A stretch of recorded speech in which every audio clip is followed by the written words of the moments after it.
Hello, hello, hello, hello, hello, hello, hello. Hello, hello, hello, hello, hello. Hello, oh, hello, hello, hello, hello, hello. Oh, hello, hello. Oh, but okay, don't show this. Sorry about that. Goodness me. How is everyone today? Hello. Hi Soy, hi Joker, hi Say. Congrats on the daily apple. Hello, wake up!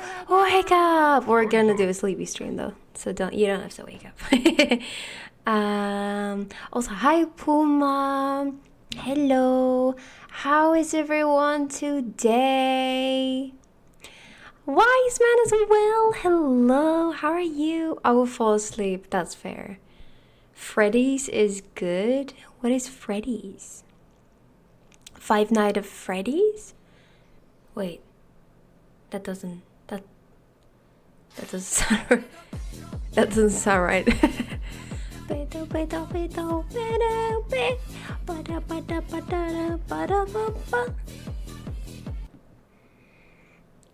Hello everyone. I hope you're doing well. How was your Monday? I hope it wasn't too hectic.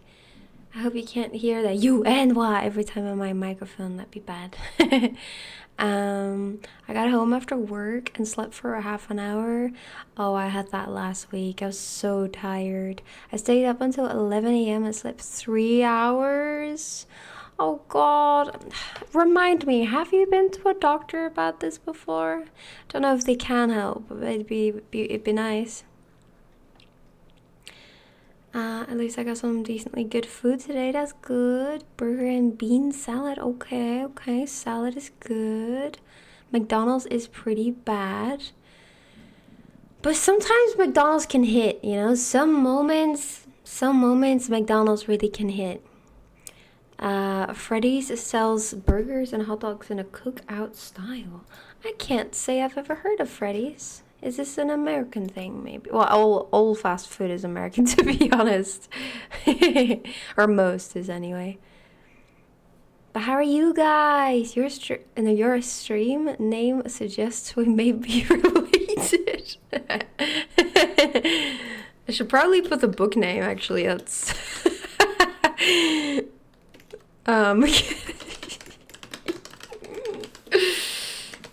Are we related?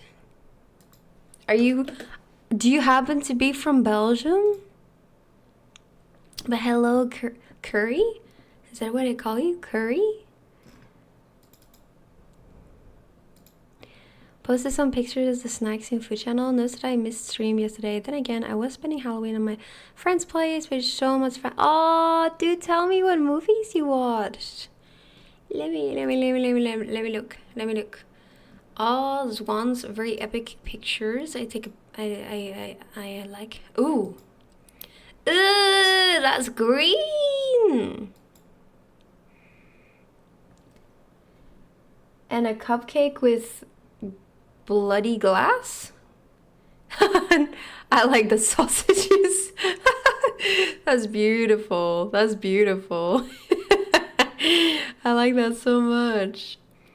And the spooky toast. Oh, I don't know what that white stuff is. Very spooky. I love that you guys went all in. That's so cute. That is very, very cute. I like that. I wish I did have... I mean, I suppose me and Koopsie still can. Cheers, lesbians. Beautiful. Yes, indeed. Yes, today we're gonna read Carmilla. We read until like part 4, so now we're gonna continue from part 5.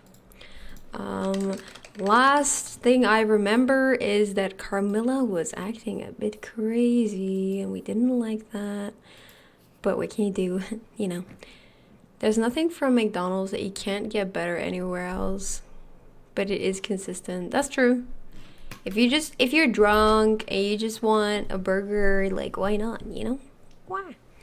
I am an American, and my name is Curry because I was a nurse and I cure people. That is so cute. I would have never thought. That's why. That is adorable. I love that. I love that for you. Very good. Curry. Very cute. Cure? Curie? Curie. Fellow med worker, let's go. Title says part 2 though. No, I just added it. Because I realized I didn't put the book name in the title, so people would be like, "Huh?" Yes. For some reason I can't make this bigger. Why not? Oh, there we go. Okay, I can. I'm just silly. Also, hi, Bruce. How are you today? I hope your Monday was nice. Why you lie? I'm not lying. I'm rather tired and exhausted since I've been awake since 2 a.m. this morning. Why have you been awake this whole time? What? Go to bed. Go to bed.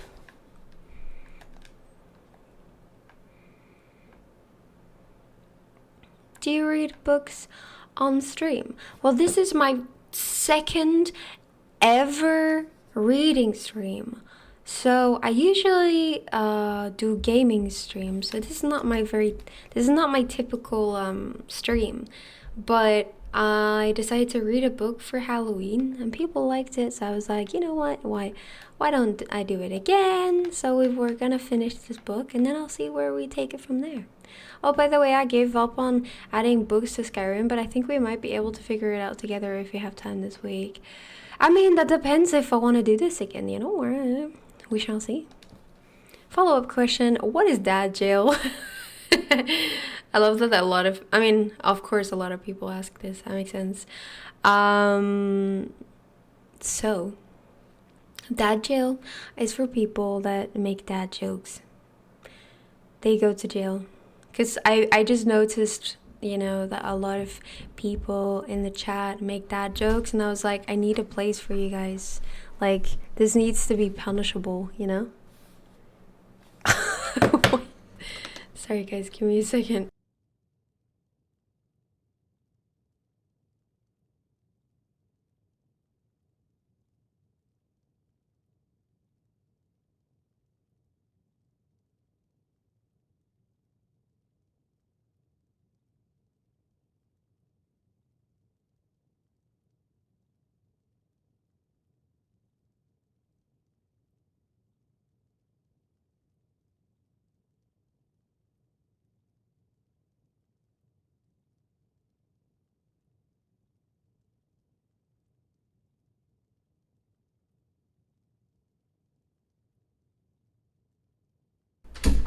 Sorry guys.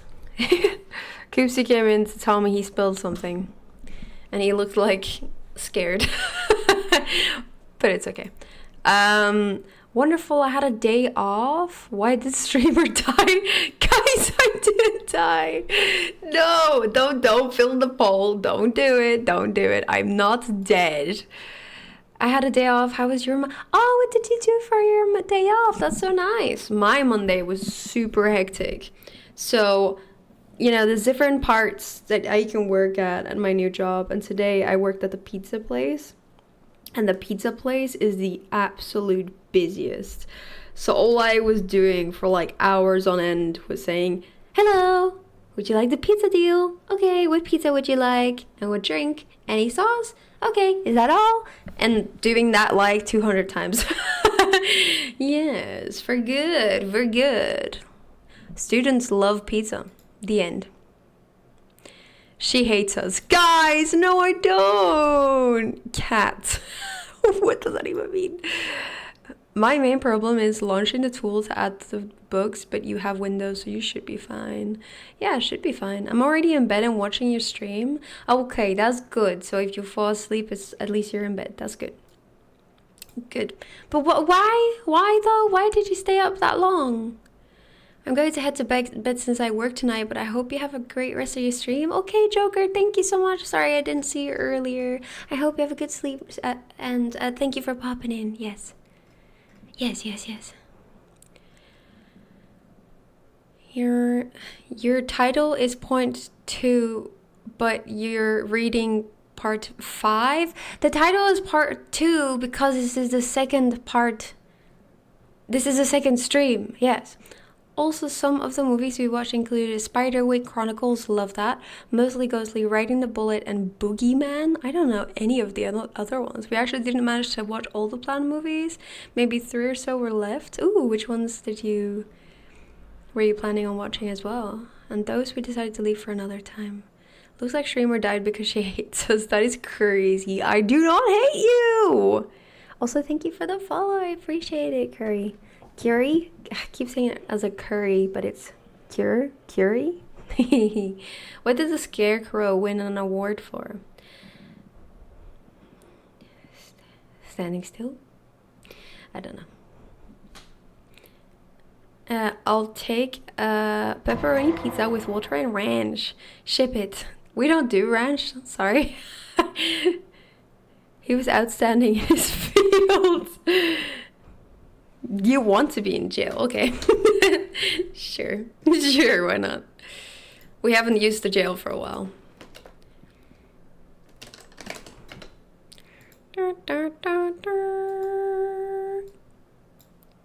Beautiful. Corporate accounts payable. Nina speaking. Just a moment. Yay! I love repeatable lines that you have to say a million times a day. As for today, I managed to do some serious cleaning, as in clean and organize 2/3 of my closet and clothes. Would you say you have a lot of clothes? So it's Carmilla part 5, episode 2. Fine. I'll change it to episode 2. Are you happy now? Are you happy? So is this biography of Carmilla or the real Carmilla? Neither. It's just called Carmilla. You're asking too much of me right now. I can't sleep properly because I received some negative news about my father today, which is still bothering me. Oh, I'm sorry to hear this. Would you like to talk about it? I mean, I hope things get better. I'm sure it's not forever. You got this. What is a knight's favorite food? A swordfish. Nice. That wasn't strong. That wasn't dad enough, I think. Yes. It can get more dad, I think. Okay, anyway. So I'm doing what I did last time. I'll have Skyrim open in the background just for like vibes, you know what I mean? While I read the book. Very good. It's a bit annoying with like scrolling and everything, but that's okay. What do you call a sleeping bull? A bulldozer. I don't get that one actually. Oh, because they doze off. Okay. Fine. Fine.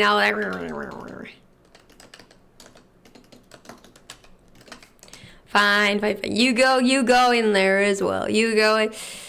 Hi, Worm, as well. Oh my god, I don't know if I want to go to dad jail. Being a dad is scary. So much responsibility, like getting the milk. Don't worry, it's not that kind of dad. You know, you just make jokes. That's all you do. You don't actually have any responsibilities.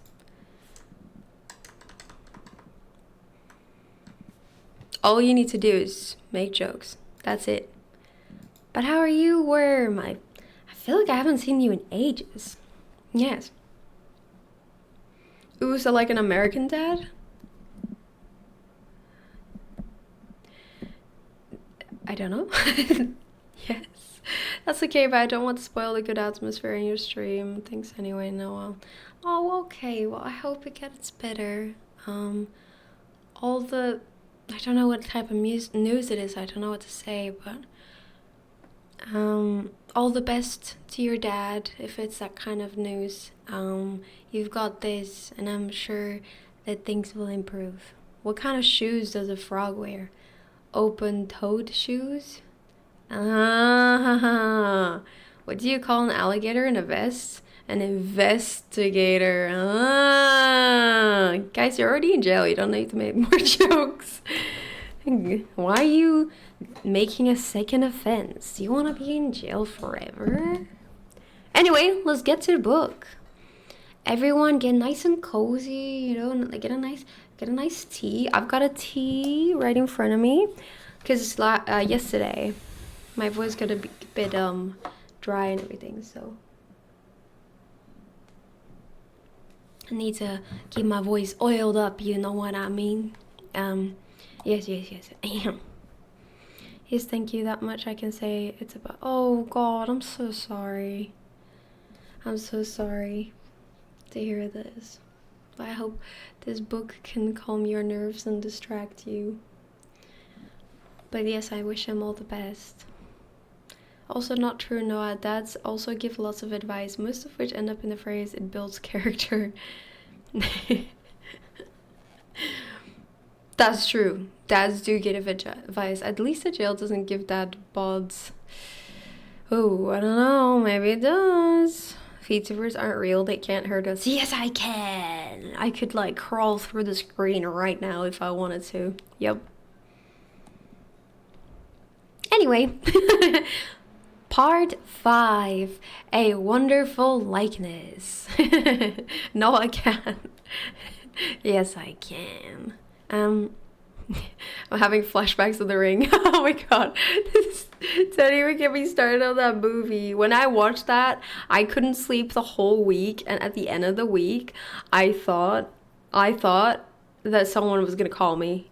Like I was ready to die. You know, that night I didn't sleep a wink. I just Noah hurts us emotionally. What the hell? No, I don't. When? So I'm still mod. Please help. Yes, I'm holding him at a gunpoint. That's true. Anyway, you're distracting me.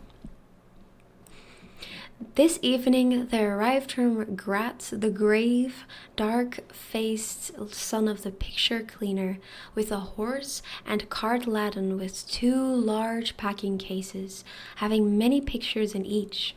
It was a journey of 10 leagues, and whenever a messenger arrived at the Schloss from our little capital of Gratz, we used to crowd about him in the hall to hear the news. This arrival created in our secluded quarters quite a sensation. The cases remained in the hall, and the messenger was taken charge of by the servants till he had eaten his supper. Then with assistants, and armed with hammer, ripping chisel, and turnscrew, he met us in the hall, where we had assembled to witness the unpacking of the cases. Carmilla sat looking listlessly on, while one after the other the old pictures, nearly all portraits, which had undergone the process of renovation, were brought to light. My mother was of an old Hungarian family, and most of these pictures, which were about to be restored to their places, had come to us through her. My father had a list in his hand, from which he read, as the artist rummaged out the corresponding numbers. Ah! When I first saw the girl crawl out of the screen, I said no and unplugged the TV and moved it to my garage. That is so relatable. Since we're talking about books, want me to tell a dad joke about paper? Nah, it's terrible. Nice. 10 out of 10. Nah, Noah just likes to mess around since she's a sassy cat. Not as sassy as this one I know, though. Who's sassier than me? Anyway, let's get back to it. My father had a list in his hand from which he read, as the artist rummaged out the corresponding numbers. I don't know that the pictures were very good, but they were undoubtedly very old, and some of them were very curious also. They had, for the most part, the merit of being now seen by me, I may say, for the first time, for the smoke and dust of time had all but obliterated them. There's a picture that I have not seen yet, said my father. In one corner at the top of it is a name, as well as I could read, Marcia Karnstein, and the date 1698, and I'm curious to see how it has turned out. I remembered it. It was a small picture, about 1.5 feet high and nearly square, without a frame, but it was so blackened by age that I could not make it out. The artist now produced it with evident pride. It was quite beautiful. It was startling. It seemed to live. It was the effigy of Carmilla. Oh my god, guys. Literally her great-grandmother. No, it's becoming too real. Stop. Oh, I'm sure you know I've mentioned her a couple of times. Oh, really? Interesting. Oh, yeah, sassier than Noah is impossible. Of all the 8 billion people on this world, not a single one is even close to being a sass. True. How are you doing today? I'm doing pretty okay, you know. I've been sick for a while, but I'm feeling so much better. Feeling pretty much healed, to be honest. So very happy about that. Happy to be a healthy cat again. What about you? But we're in the 17th century. Swedish Empire, let's go! We're not quite there, but okay. Nice to meet you. Pretty okay, I'm dead. No, I can't believe I fell for that. No! No!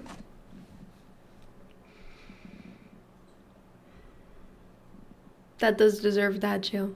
But I will reconsider. I will leave it for now. Carmilla, dear, here is an absolute miracle. Here you are, living, smiling, ready to speak in this picture. Isn't it beautiful, Papa? And see, even the little mole on her throat. Yeah, isn't that so sus? My father laughed and said, certainly it is a wonderful likeness.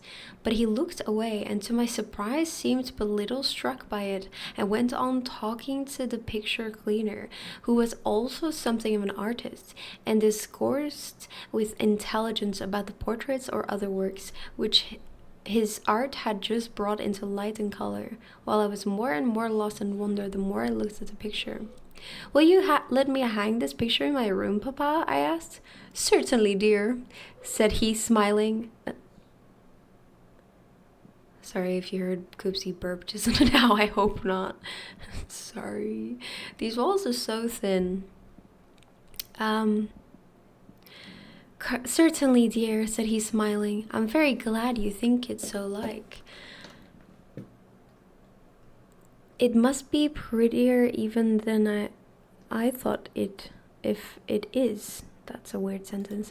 The young lady did not acknowledge this pretty speech, did not seem to hear it. She was leaning back in her seat, her fine eyes under their long lashes gazing on me in contemplation, as she smiled in a kind of rapture.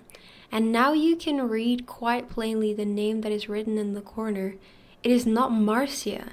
It looks as if it was done in gold.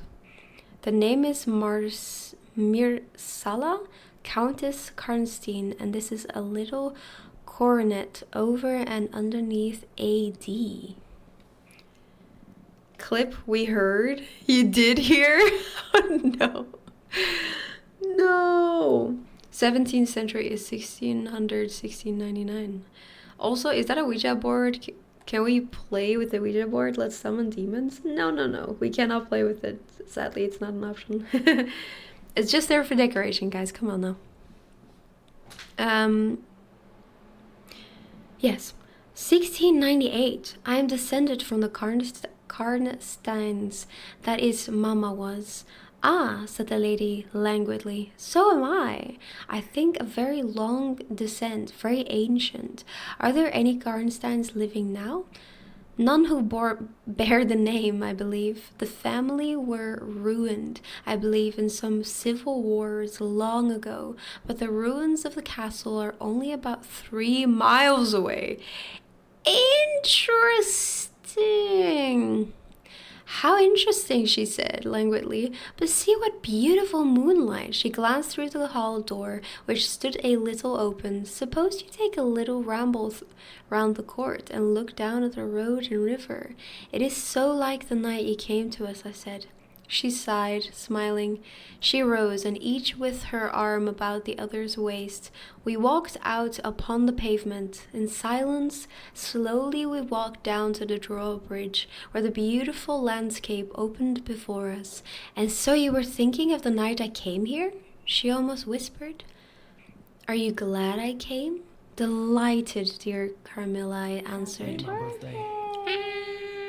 Happy birthday. Necrophilia is also illegal, It's not my and birthday. 500 septums and fines for second offenses. Oh my god. Wait, how do you know this? How do you know this is illegal? Seize Ouija boards, get some phasmophobias flashbacks. True, true. I never used the Ouija board. Far too dangerous, far too dangerous.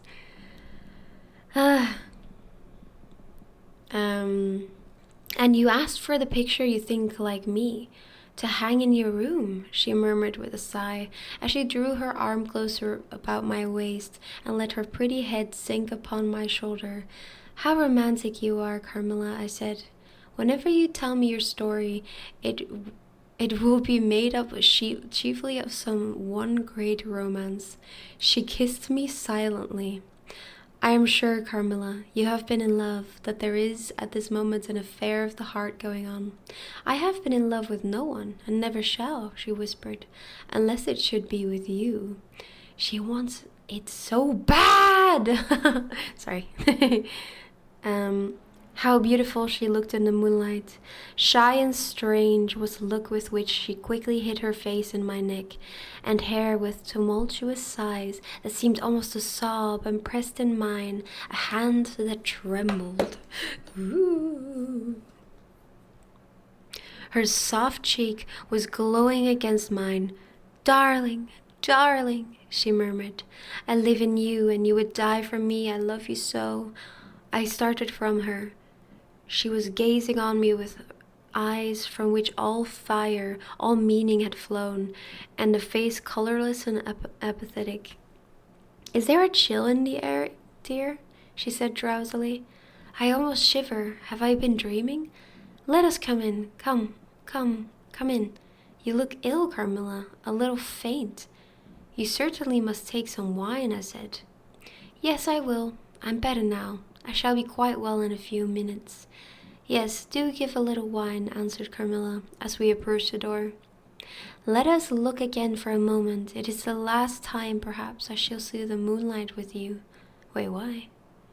How do you feel now, dear Carmilla? Are you really feeling better?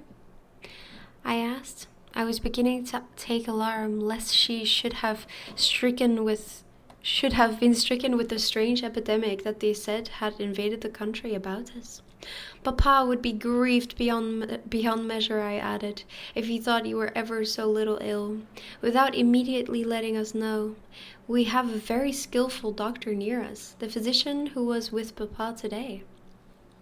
I'm sure he is. I know how kind you all are. But dear child, I am quite well again. There is nothing ever wrong with me, but a little weakness.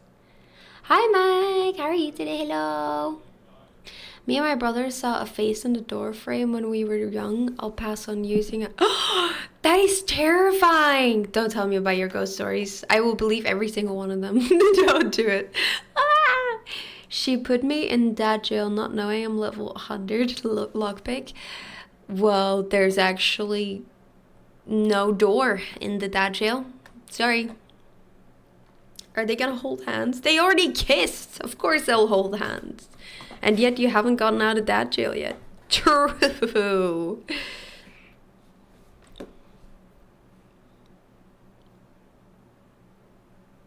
Yes, people say I am languid.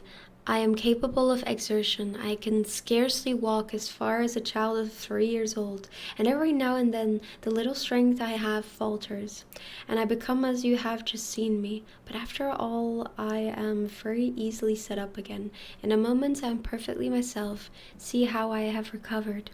So indeed she had, and she and I talked a great deal, and very animated she was, and the remainder of that evening passed without any recurrence of what I called her infatuations. I mean her crazy talk and looks, which embarrassed and even frightened me. But there occurred that night an event which gave my thoughts quite a new turn, and seemed to startle even Carmilla's languid nature into momentary energy. Oh my goodness. Gay vampire hand-holding? Is this TOS? Of course it is. I'd hold Kira's hand. Oh. Bonjour, hello! How's your ear? Can you hear me yet? I suppose I will find out by if you ask her or not.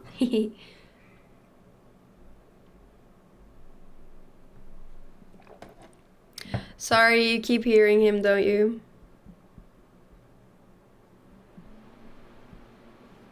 Sorry, I'll go see if his door is closed.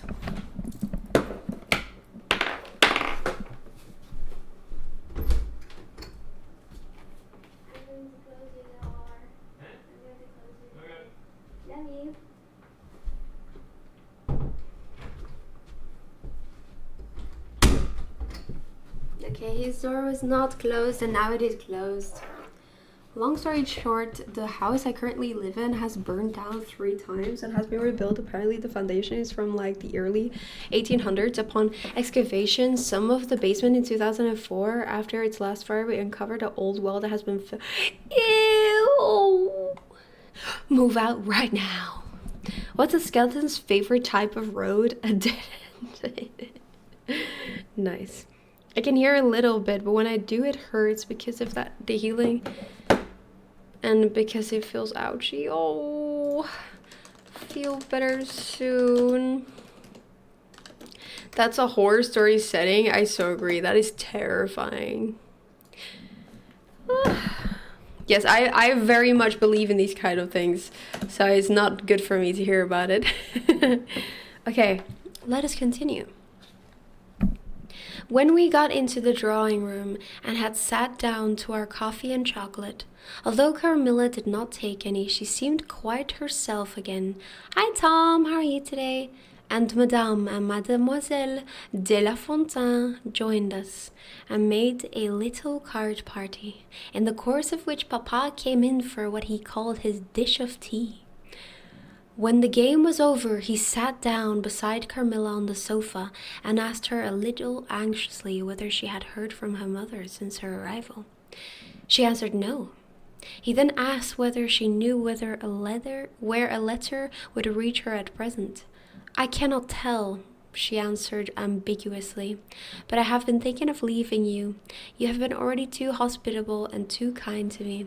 I have given you an infinity of trouble, and I should wish to take a carriage tomorrow and post in pursuit of her. I know where I shall ultimately find her, although I dare not tell you. But you must not dream of any such thing, exclaimed my father, to my great relief. We can't afford to lose you so, and I won't consent to you leaving us, except under the care of your mother, who was so good as to consent to your remaining with us till she should herself return.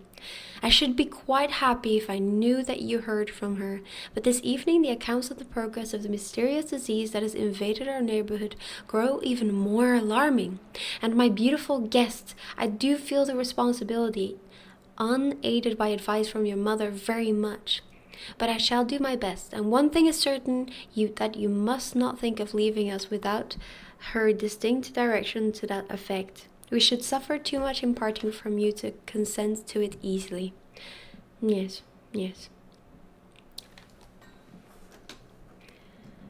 I mean, I could show you the pictures in the basement of what it's like down there. No, thank you.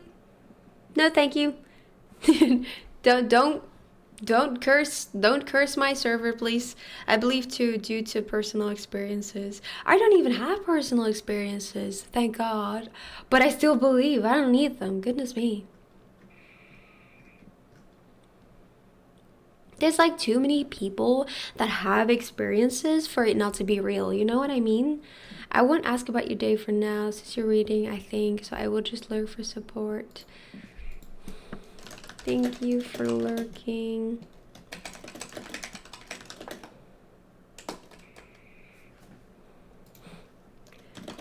Feeling much better than before. Almost healed. How are you? Yes. I recommend checking Final Fantasy out at some point. Also, her mentor is way sassier than she is. What the hell? No, I do believe in alien abductions as well. No, I don't. I don't believe in that. Yes.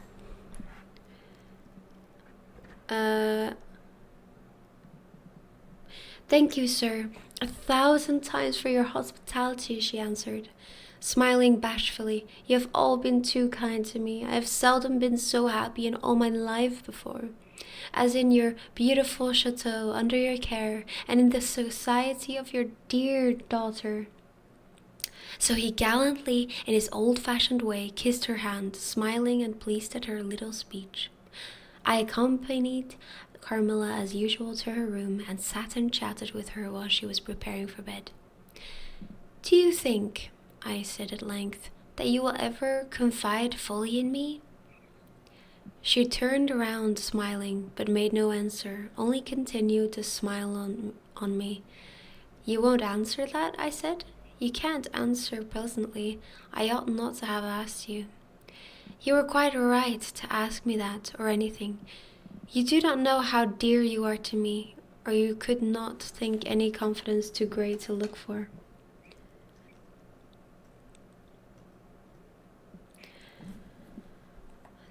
Next Halloween I'll have to tell it. Gotta embrace the spook. The universe is too big for aliens. I'm not saying aliens don't exist. I just said I don't believe in alien abductions. I'm glad you feel better. I drank 2 Red Bulls today, but I still feel like I'm gonna pass out. Oh, I'm off to play No Man's Sky. Sorry I can't stay long. That's okay, Tom. I know you don't like reading. Have fun. But I am under vows, no none half so awfully, and I dare not tell my story yet, even to you. The time is very near when you shall know everything. You will think me cruel, very selfish, but love is always selfish. The more ardent, the more selfish. How jealous I am, you cannot know. You must come with me, loving me, to death. Oh, to death. Oh. Or else hate me and still come with me, and hating me through death and after. Why is there a lot of death going on right here? There's no such word as indifferent in my apathetic nature. Are these files going to be available so I can watch them in like 1.5 months? Yes, on the VOD YouTube channel. Everything gets uploaded.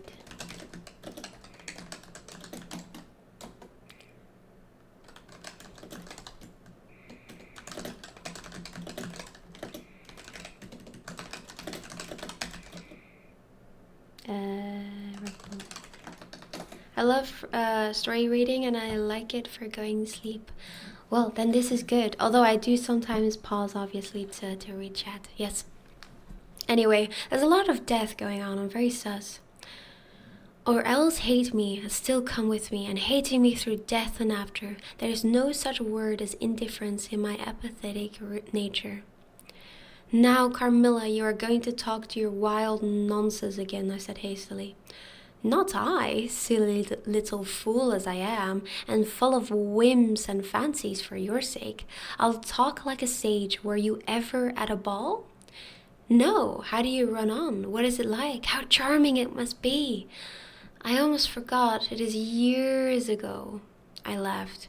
You are not so old. Your first ball can hardly be forgotten yet. I remember everything about it. With an effort, I see it all. As diverse, see what is going on above them through a media.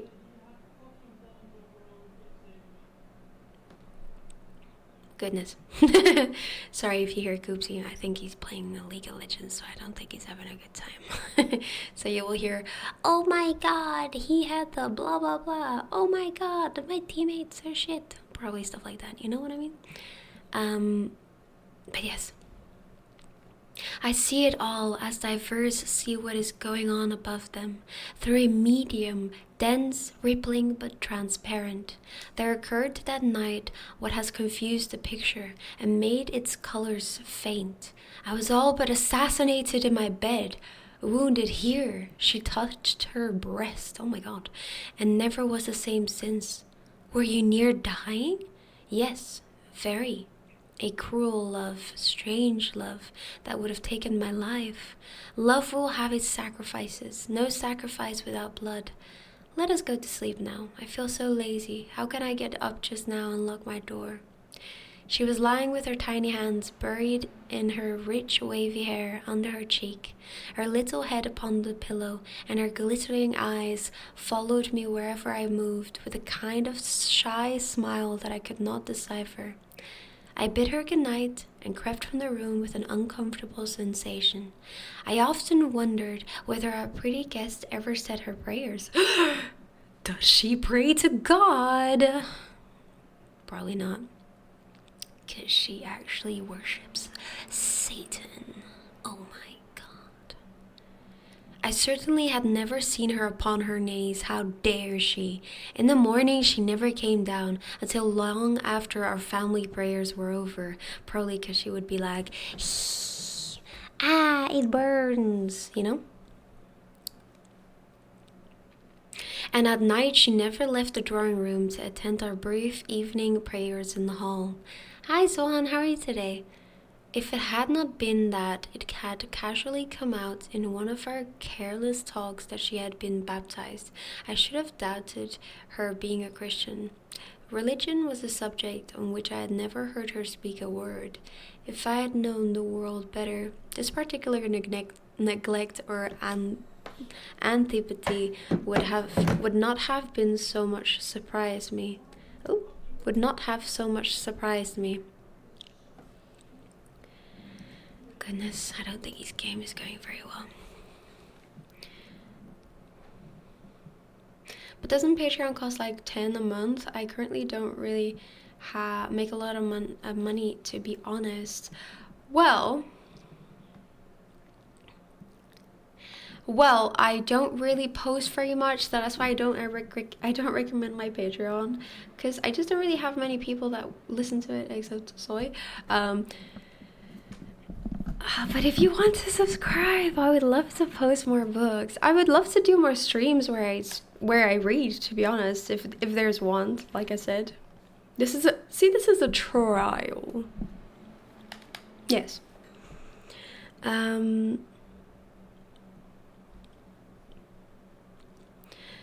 The precautions of nervous people are infectious, and persons of a like temperament are pretty sure after a time to imitate them. I had adopted Carmilla's habit of locking her bedroom door, having taken into my head all her whimsical alarms about midnight invaders and prowling assassins.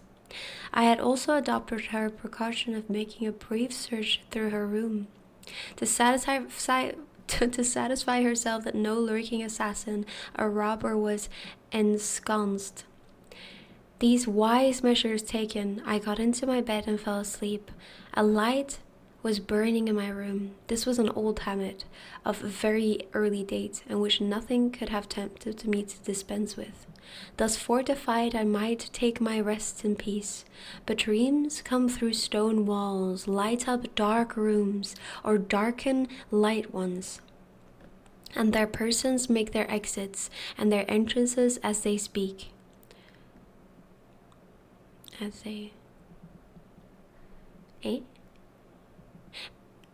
they please, and laugh at locksmiths.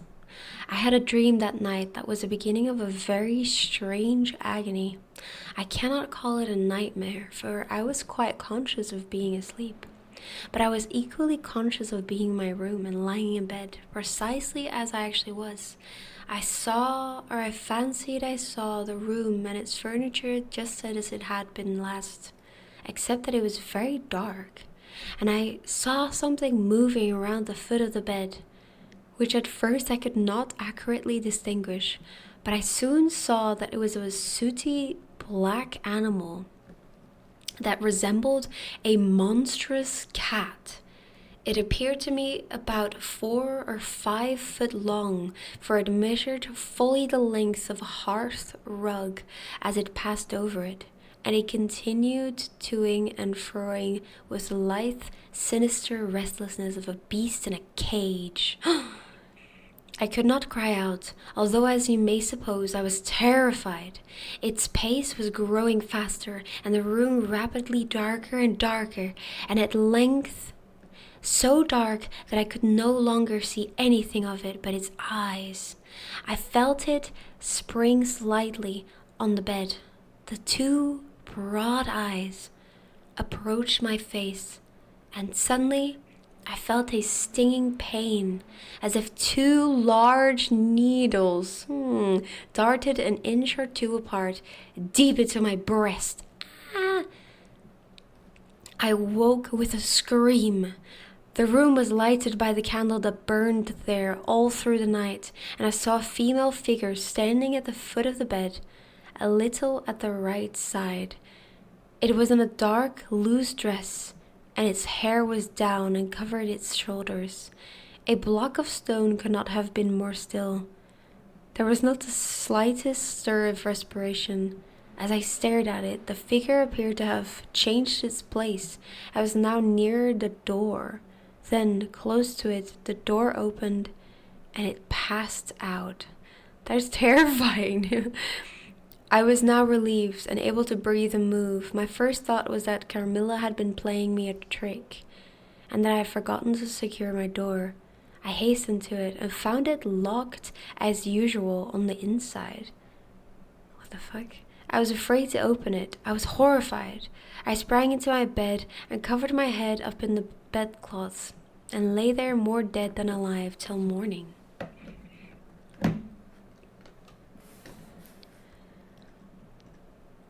You know what? I don't say this enough, but I absolutely love it here. It's so calming and relaxing and non-chaotic.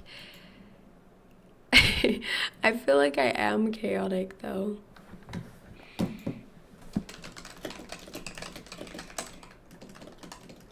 I feel like I am chaotic though. Like when I'm gaming, I feel like I'm so all over the place. Like when I get frustrated, I yell because I hate it. When I'm scared, I yell because I'm terrified. Sorry, I've been wanting to yawn, but it keeps happening like in the middle of the sentence, so I was suppressing my yawn.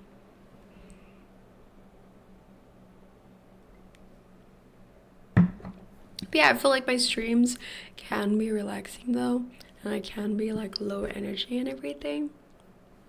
But usually, I feel like it's pretty chaotic, in my experience anyway. But obviously, this kind of thing needs to be calm.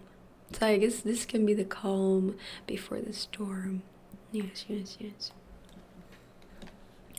But thank you, I appreciate it. I'm glad you're having a good time. It would be vain my attempting to tell you the horror with which, even now, I recall the occurrence of that night. It was no such transitory terror as a dream leaves behind it. It seemed to deepen by time, and communicated itself to the room and the very furniture that had encompassed the apparition. I could not bear next day to be alone for a moment. I should have told Papa, but for two opposite reasons. At one time, I thought he would laugh at my story, and I could not bear its being treated as a jest. And at another, I thought he might fancy that I had been attacked by the mysterious complaint which had invaded our neighborhood. I had myself no misgiving of the kind, and as he had been rather an invalid for some time, I was afraid of alarming him. Are you trying to say chat is chaotic? No, I'm chaotic. When Noah reads, we tend to behave. You guys always behave. What do you mean?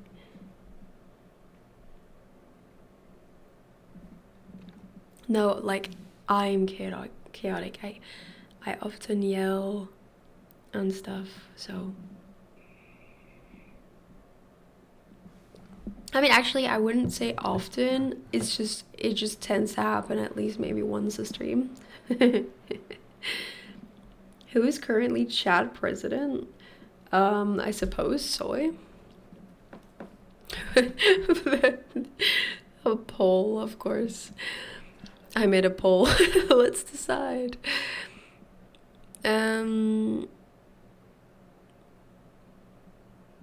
I was comfortable enough with my good-natured companions Madame Perrodon and the vivacious Mademoiselle Lafontaine. They both perceived that I was out of spirits and nervous, and at length I told them what lay so heavy on my heart. Mademoiselle laughed, but I fancied that Madame Perrodon looked anxious. By the by, said Mademoiselle, laughing, the long lime tree walk behind Carmilla's bedroom window is haunted. Nonsense, exclaimed Madame, who probably thought the theme rather inopportune. And who tells that story, my dear? Soy! Let's go! Soy is the president! Let's go! Martin says that he came up twice when the old yard gate was being repaired before sunrise, and twice saw the same female figure walking down the lime tree avenue. So he might, as long as there are cows and milk in the river fields, said Madame. I dare say. But Martin chooses to be frightened, and never did I see fool more frightened. You must not say a word about it to Carmilla, because she can see down that walk from her room window, I interposed, and she is, if possible, a greater coward than I. Carmilla came down rather later than usual that day. I was so frightened last night, she said so soon as we were together, and I'm sure I should have seen something dreadful if it had not been for that charm I brought from the poor little hunchman, whom I called such dark, hard names. I had a dream of something black coming round my bed, and I awoke in a perfect horror, and I really thought for some seconds I saw a dark figure near the chimney-piece, but I felt under my pillow for my charm, and the moment my fingers touched it, the figure disappeared, and I felt quite certain only that I had it by me, that something frightful would have made its appearance and perhaps throttled me, as it did those poor people we heard of. Well, listen to me, I began, and recounted my adventure, at the recital of which she appeared horrified. Thank you for the hydrate. It's only been an hour, and my voice already hurts.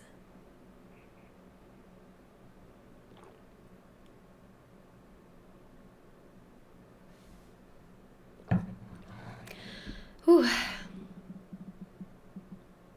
It's crazy, like, how exhausting constantly talking is.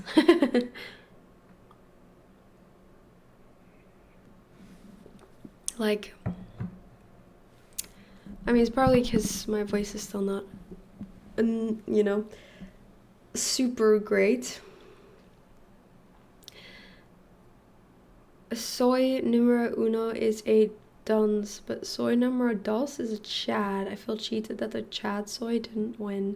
Oh no, now for the next strike I will disappear before I get assassinated.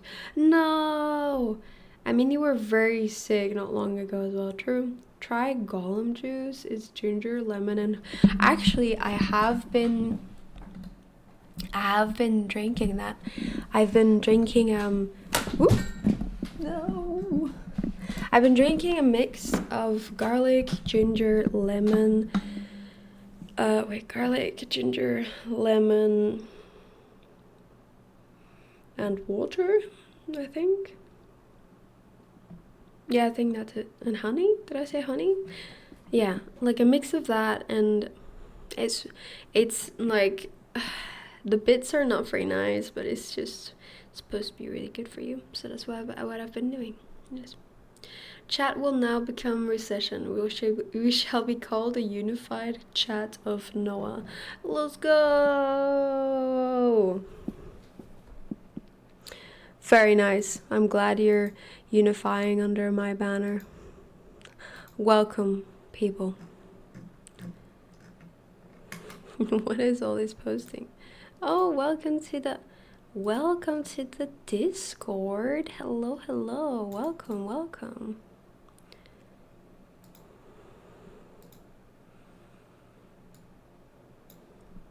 Welcome, worm.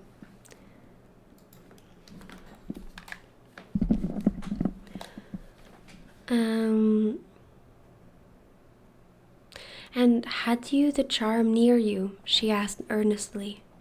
No, I had dropped it into a china vase in the drawing room, but I shall certainly take it with me tonight, as you have so much faith in it. At this distance of time, I cannot tell you or even understand how I overcame my horror so effectually as to lie alone in my room that night. I remember distinctly that I pinned the charm to my pillow. I fell asleep almost instantly. I slept even more soundly than usual all night. Next night I passed as well. My sleep was delightfully deep and dreamless, but I awakened with a sense of lassitude and melancholy, which, however, did not exceed a degree that was almost luxurious. Well, I told you so, said Carmilla, when I described my quiet sleep. I had such delightful sleep myself last night. I pinned the charm to the breast of my nightgown. I was too far away the night before. I'm quite sure it was all fancy except the dreams. I used to think that evil spirits made dreams, but our doctor told me it is no such thing. Only a fever passing by, or some other malady, as they often do, he said, knocks at the door, and not being able to get in, passes on with that alarm.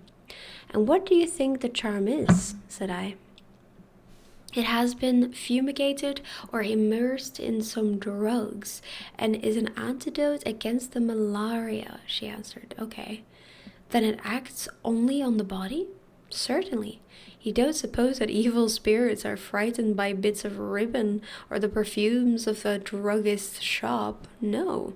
These complaints, wandering in the air, begin by trying the nerves and so infect the brain. But before they can seize upon you, the antidote the antidote repels them. That I am sure is what the charm has done for us. It is nothing magical. It is simply natural. As voice of the unified Noah, I shall take the role of president. That's not how it works. There was a vote. Like a wise man once said, if something works as is, why change things? True. True.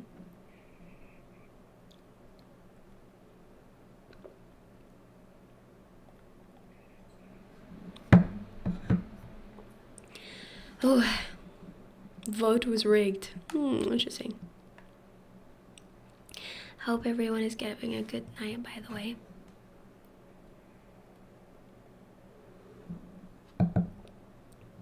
This tea is not helping very much.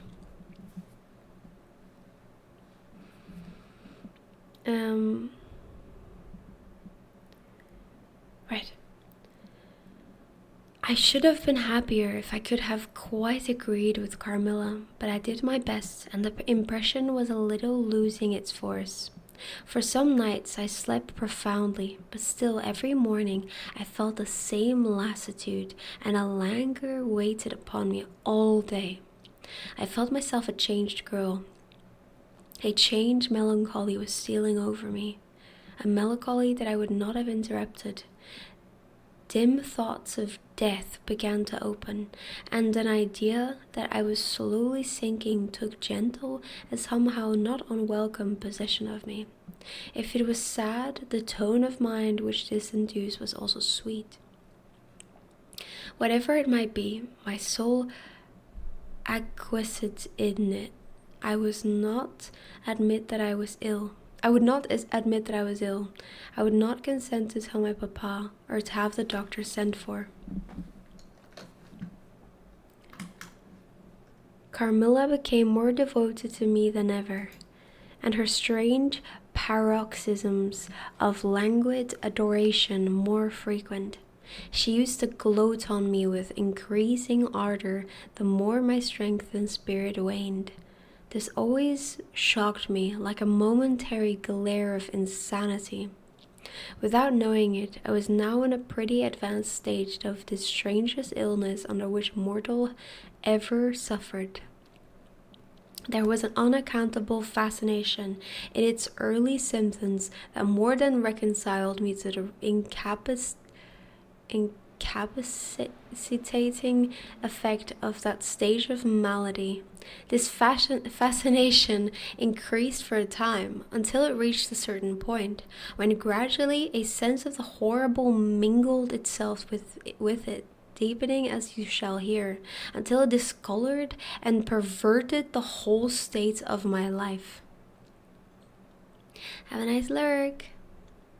I'm following as my friends play Binding of Isaac, so I'm having fun. Oh, that sounds cool. The first change I experienced was rather agreeable. It was very near the turning point from which began the descent of Avernus. Certain vague and strange sensations visited me in my sleep. The prevailing one of the pleasant, peculiar, cold thrill which we feel in bathing when we move against the current of a river. This was soon accompanied by dreams that seemed interminable, and were so vague that I could never recollect their scenery and persons, or any one connected portion of their action. But they left an awful impression and a sense of exhaustion, as if I had passed through a long period of great mental exertion and danger. After all these dreams, there remained on waking a remembrance of having been in a place very nearly dark, and of having spoken to people whom I could not see, and especially of one clear voice of a female's, very deep, that spoke as if at a distance, slowly, and producing almost the same sensation of indescribable solemnity. How do you say this? Solemnity. I don't know. And fear. Sometimes there came a sensation as if a hand was drawn softly along my neck and cheek. Sometimes it was as if warm lips kissed me, and longer and more lovingly as they reached my throat. But there the caress fixed itself. My heart beat faster, my breathing rose and fell rapidly and full drawn. A sobbing that rose into a sense of strangulation supervened and turned into a dreadful convulsion, in which my senses left me and I became unconscious. It was now 3 weeks since the commencement of this unaccountable state. My suffering had, during the last week, told upon my appearance. I had grown pale, my eyes were dilated and darkened underneath, and the languor which I had long felt began to display itself in my countenance. My father asked me often whether I was ill, but with an obstinance which now seems to me unaccountable, I persisted in assuring him that I was quite well. In a sense, this was true. I had no pain, I could complain of no bodily derangement. My complaint seemed to be of the imagination, or the nerves, and horrible as my sufferings were, I kept them with a morbid reverse very nearly to myself. Why though? I could not be that terrible complaint which the peasants called the oupire, for I had now been suffering for 3 weeks, and they were seldom ill for much more than 3 days, when death put an end to their miseries. Carmilla complained about dreams and feverish sensations, but by no means of an alarming a kind as mine. I saw that mine was extremely alarming. Had I been capable of comprehending my condition, I would have invoked aid and advice on my knees. The narcotic of an unsuspected influence was acting upon me, and my perceptions were benumbed. I am going to tell you now of a dream that led immediately to an odd discovery. One night, instead of the voice I was accustomed to hear in the dark, I heard one sweet and tender, and at the same time terrible, which said, "Your mother warns you to beware of the assassin." At the same time, a light unexpectedly sprang up, and I saw Carmilla standing near the foot of my bed in her white nightdress, bathed from her chin to her feet in one great stain of blood. I wakened with a shriek, possessed with the one idea that Carmilla was being murdered. I remember springing from my bed, and my next recollection is that of standing on the lobby, crying for help. Madame and Mademoiselle came scurrying out of their rooms in alarm. A lamp burned always on the lobby and singing me. They soon learned the cause of my terror. I insisted on our knocking at Carmilla's door. Our knocking was unanswered. It soon became a pounding and an uproar. We shrieked her name, but all was vain.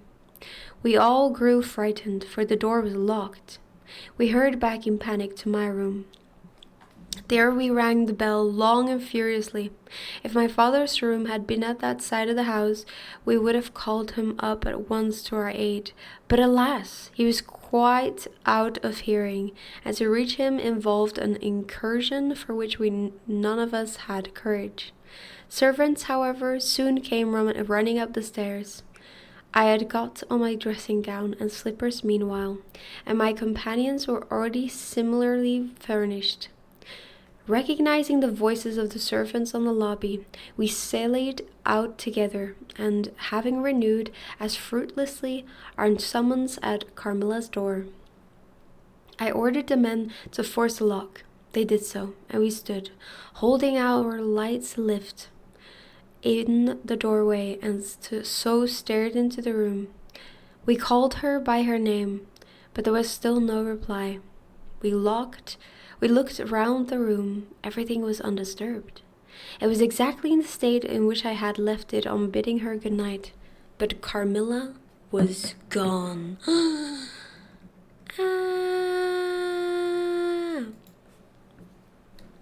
As a side note, I have chanced to get free pizza twice a week. Since my friend pays for the dinner during those times he pays a visit, chances it also includes French fries, hamburger meal, and a meal from grill as possibilities. Damn! Nice. Lucky you. What would you say is your favorite pizza, wise man? This is horrible. I know, she's just gone, guys. The vampire lesbian girlfriend, no. With possible incest. At sight of the room, perfectly undisturbed except for our violent entrance, we began to cool a little, and soon recovered our senses sufficiently to dismiss the men. It had struck Mademoiselle that possibly Carmilla had been awakened by the uproar at her door, and in her first panic had jumped from her bed and hid herself in a press or behind a curtain, from which she could not, of course, emerge until the major domo and his myrmidons had withdrawn. We now recommenced our search and began to call her name again. With possible incest as well, and she's gone. This is a disaster. No! Pepperoni pizza with goat cheese is goated. I do like goat cheese on pizza, actually. Downside is that I'm suspected for a following conversation twice a week as well. So what shall we eat tonight? Food. Sarcastically, very good. What kind of food? Edible. Wow, that's very helpful. Ooh. It was all to no purpose. Our perplexity and agitation increased. We examined the windows, but they were secured. I implored of Carmilla, if she had concealed herself, to play this cruel trick no longer, to come out and to end our anxieties. It was all useless. I was by this time convinced that she was not in the room, nor in the dressing room, the door of which was still locked on the side. She could not have passed it. I was utterly puzzled. Had Carmilla discovered one of those secret passages which the old housekeeper said were known to exist in the Schloss? Although the tradition of their exact situation had been lost. A little time would no doubt explain all, utterly perplexed as for the present we were. It was past 4 o'clock, and I preferred passing the remaining hours of darkness in Madame's room. Daylight brought no solution of the difficulty. The whole household, with my father at its head, was in a state of agitation next morning. Every part of the chateau was searched. The grounds were explored. No trace of the missing lady could be discovered. The stream was about to be dragged. My father in distraction. What a tale to have to tell the poor girl's mother on their return. I, too, was almost beside myself, though my grief was quite of a different kind. The morning was passed in alarm and excitement. It was now 1 o'clock, and still no tidings. I ran up to Carmilla's room and found her standing at her dressing table. I was astounded. I could not believe my eyes. She beckoned me to her with her pretty finger in silence. Her face expressed extreme fear. I ran to her in an ecstasy of joy. I kissed and embraced her again and again. I ran to the bell and rang it vehemently to bring others to the spot who might at once relieve my father's anxiety. Dear Carmilla, what has become of you all this time? We have been in agonies of anxiety about you, I exclaimed. Where have you been? How did you come back? Last night has been a night of wonders, she said. For mercy's sake, explain all you can. Is it just me or is the stream lagging? Is it? Am I lagging?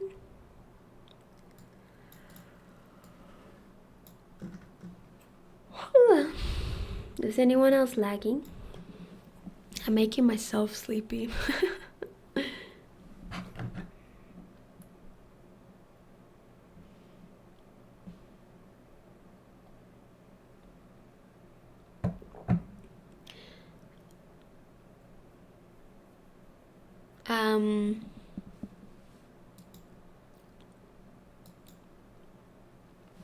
I could exit Skyrim. Maybe that's what's making it lag.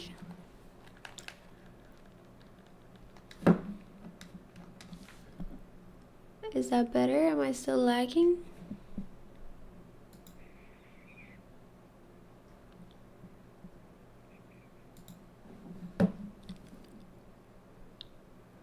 Hello, hello, hello, hello. It's okay now, I think. Yeah? It was...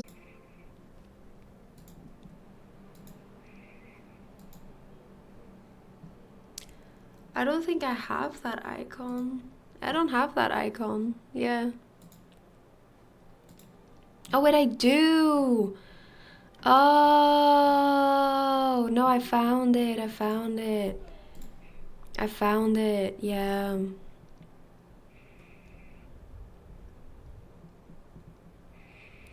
Thank you. My bad, I found it.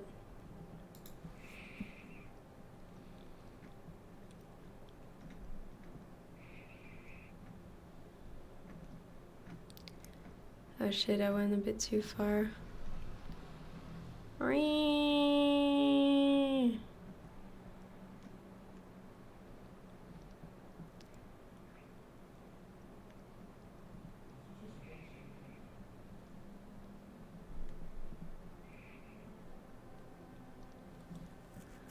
I took the screenshot. You do take the screenshot from your stream? Yeah, no, I found it. I did find it, yeah.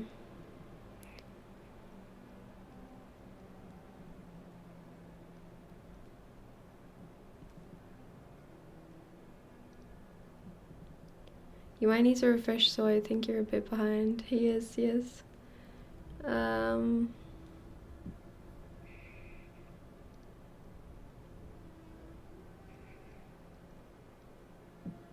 Right, here we are. I ran to her in an ecstasy of joy. I kissed and embraced her again and again. I ran to the bell and ran it. Sorry, I just dropped my controller. I ran it vehemently to bring others to the spot who might at once relieve my father's anxiety. Dear Carmilla, what has become of you all this time? We have been in agonies of anxiety about you, I exclaimed. Where have you been? How did you come back? Last night has been a night of wonders, she said. For mercy's sake, explain all you can. It was past 2 last night, she said, when I went to bed as usual in my bed, with my doors locked, that of the dressing room and that opening upon the gallery. My sleep was uninterrupted, and so, as far as I know, dreamless. But I woke just now on the sofa in the dressing room there, and I found the door between the rooms open and the other door forced. How could all of this have happened without my being wakened? It must have been accompanied with a great deal of noise, and I particularly easily awakened. And how could I have been carried out of my bed without sleep, having been interrupted? I, whom the slightest stir startles. By this time, mademoiselle, my father, and a number of the servants were in the room. Carmilla was of course overwhelmed with inquiries, congratulations, and welcomes.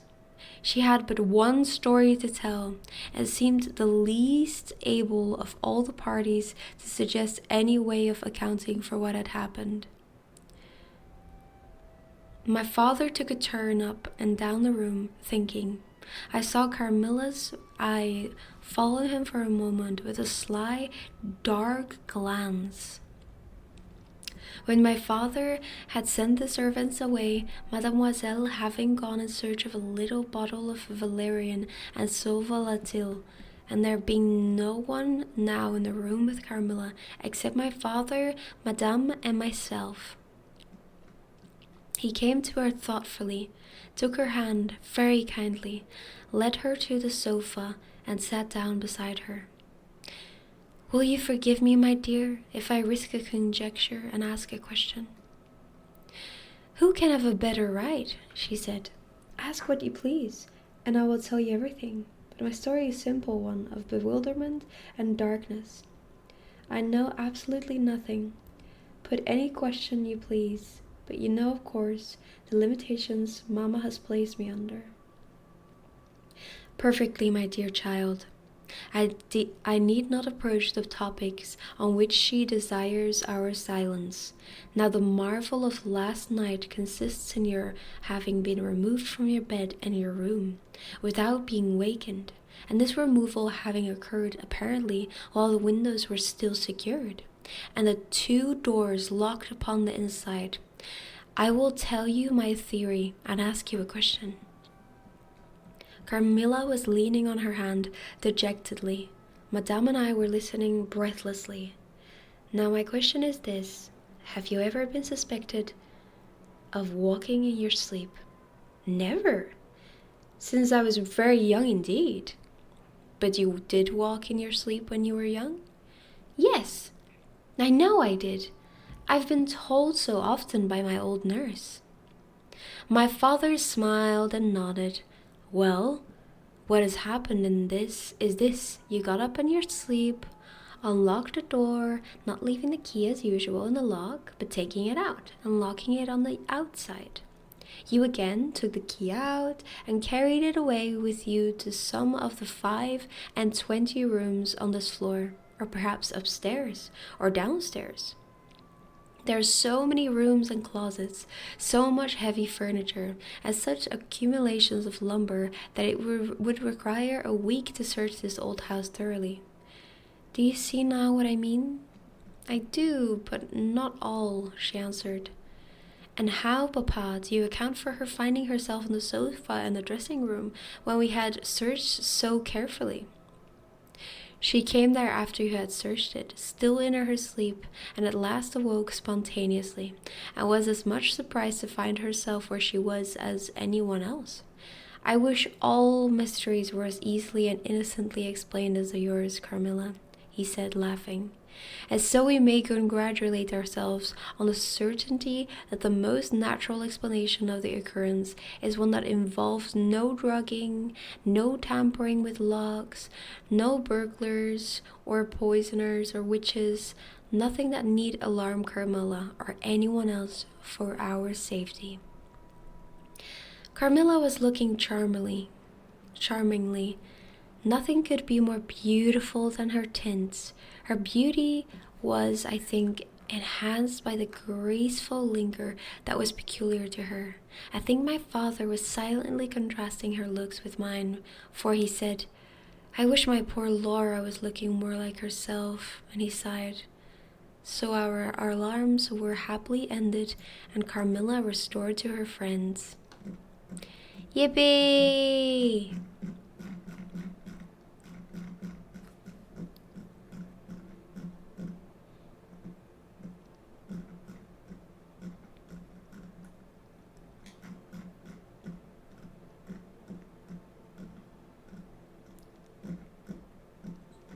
There we go. You're fast. That was like 1 minute at most. Currently reprogramming a truck, so give me 5 minutes. Goodness. Very cool that you can do that. But yeah, I hope you can read this. Kind of hard.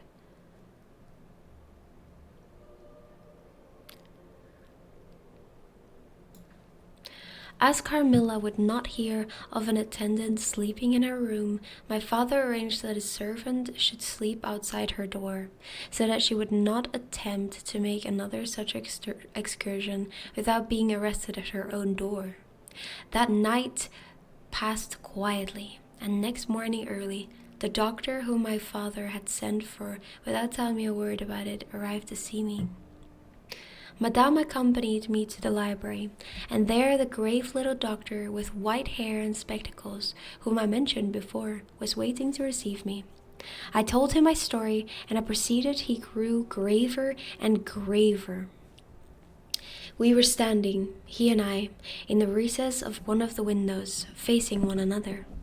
When my statement was over, he leaned with his shoulder against the wall, and with his eyes fixed on me earnestly, with an interest in which was a dash of horror. After a minute's reflection, he asked Madame if he could see my father.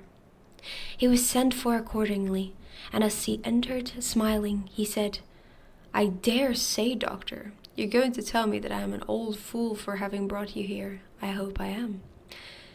But his smile faded into shadow as a doctor with a very grave face beckoned him to him.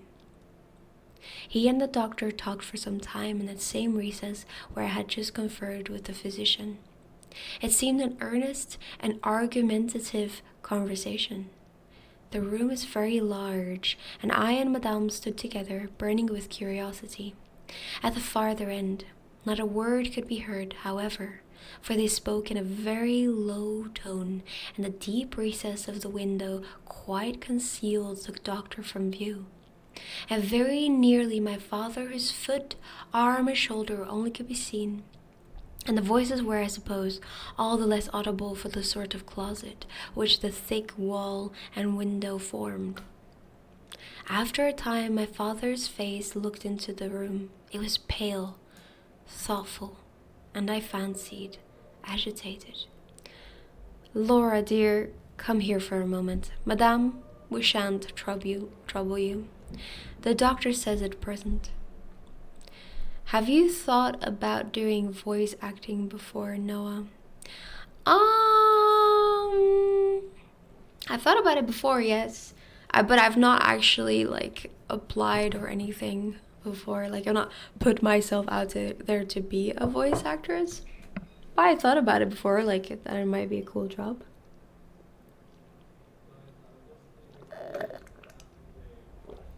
Sorry, just drinking water. Also, hi, Tom. How's No Man's Sky? Accordingly, I approached, for the first time, a little alarmed. Voice acting is fun. Do you do voice acting? Accordingly, I approached, for the first time, a little alarmed, for although I felt very weak, I did not feel ill, and the strength one always fancies is the thing that may be picked up when we please. My father held out his hand to me as I drew near, but he was looking at the doctor and he said, "It certainly is very odd. I don't understand it quite, Laura. Come here, dear. Now attend to Dr. Spielsberg and recollect yourself. You mentioned a sensation like that of two needles piercing the skin somewhere about your neck on the night when you experienced your first horrible dream. Is there still any soreness?" "None at all," I answered. "Can you indicate with your finger about the point at which you think this occurred?" "Very little below my throat, here," I answered. "I wore a morning dress which covered the place I pointed to." "Now you can satisfy yourself," said the doctor. "You won't mind your papa's lowering your dress a very little. It is necessary to detect a symptom of the complaint on which you have been suffering." Was fun, thanks for asking, I'm glad. Ooh, Carmilla's about to get exposed. Or maybe it is not Carmilla after all, we don't know. But she does very much, talk like a vampire, so it would make sense. I acquiesced. It was only an inch or two below the edge of my collar. "God bless me, so it is," exclaimed my father, growing pale. "You see it now with your own eyes," said Doctor with a gloomy triumph. "What is it?" I exclaimed, beginning to be frightened. "Nothing, my dear young lady, but a small blue spot, about the size of the tip of your little finger. And now," he continued, turning to Papa, "the question is, what is best to be done?" "Is there any danger?" I urged, in great trepidation. I trust not, my dear," answered the doctor. "I don't see why you should not recover. I don't see why you should not begin immediately to get better. That is the point at which the sense of strangulation begins." "Yes," I answered. "And recollect as well as you can, the same point was a kind of center of that thrill which you described just now, like the current of a cold stream running against you. It may have been. I think it was. Ah, you see," he added, turning to my father. "Shall I say a word to Madame?" "Certainly," said my father. He called Madame to him and said, "I find my young friend here far from well.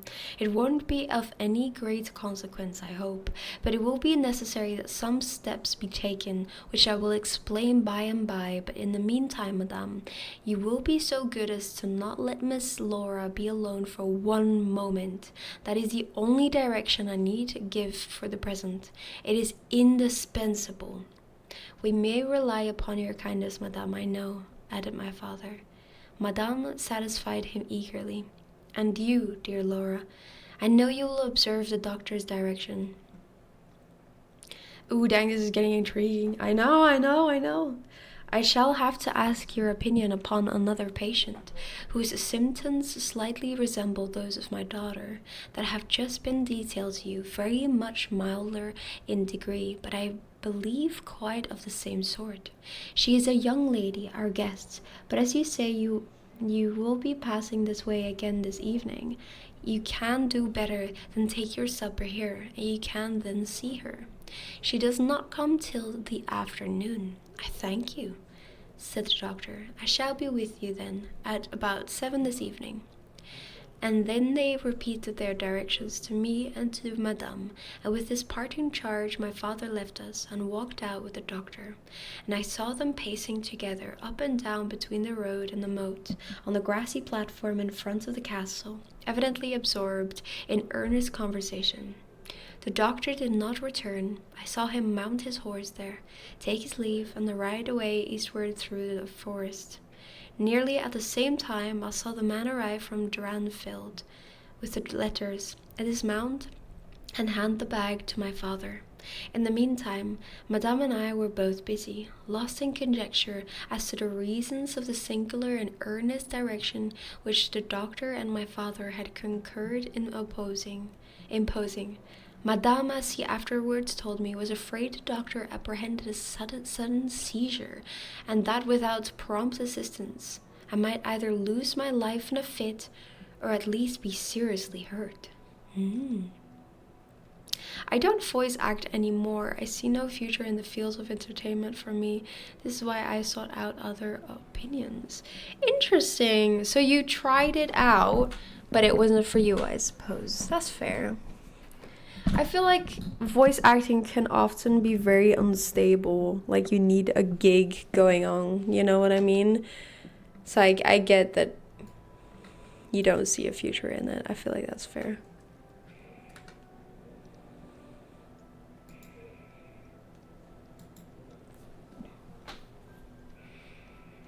Sorry. Options. Yeah, I know what you mean, don't worry.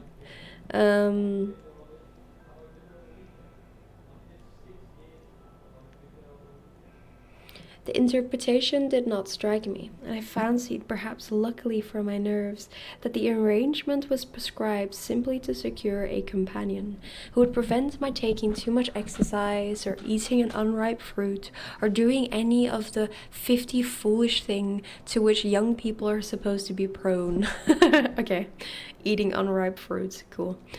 About half an hour after my father came in, he had a letter in his hand and said, "This letter has been delayed. It is from General Spielsdorp. He might have been here yesterday. He may not come till tomorrow, or he may be here today." Unripe fruit. Blasphemous. Oh no.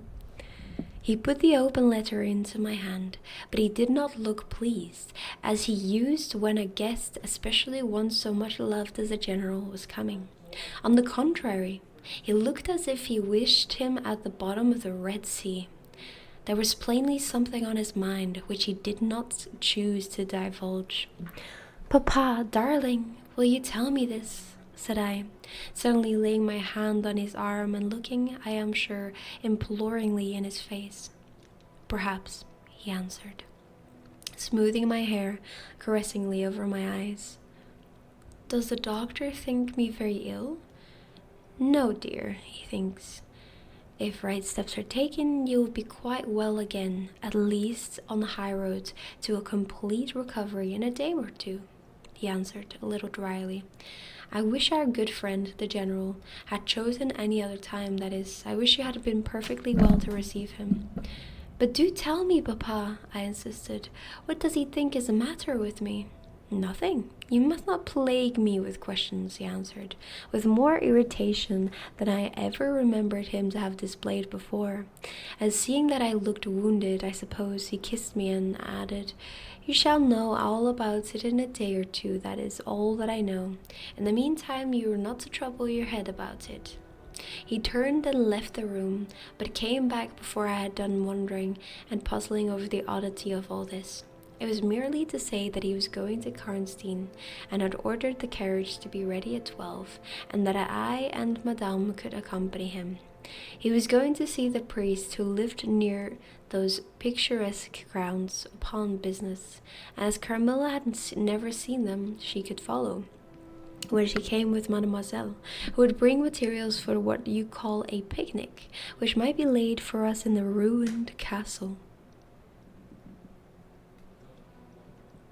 I adore the elegant sounds of a sterling piano. Personally, I find them to be exquisite. Interesting, that seems very random. Sorry, did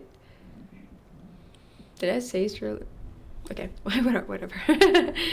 At 12 o'clock, accordingly, I was ready, and not long after, my father, Madame, and I set out upon our projected drive. Passing the drawbridge, we turned to the right and followed the road over the steep Gothic bridge westward to reach the deserted village and ruined castle of Karnstein. Ew.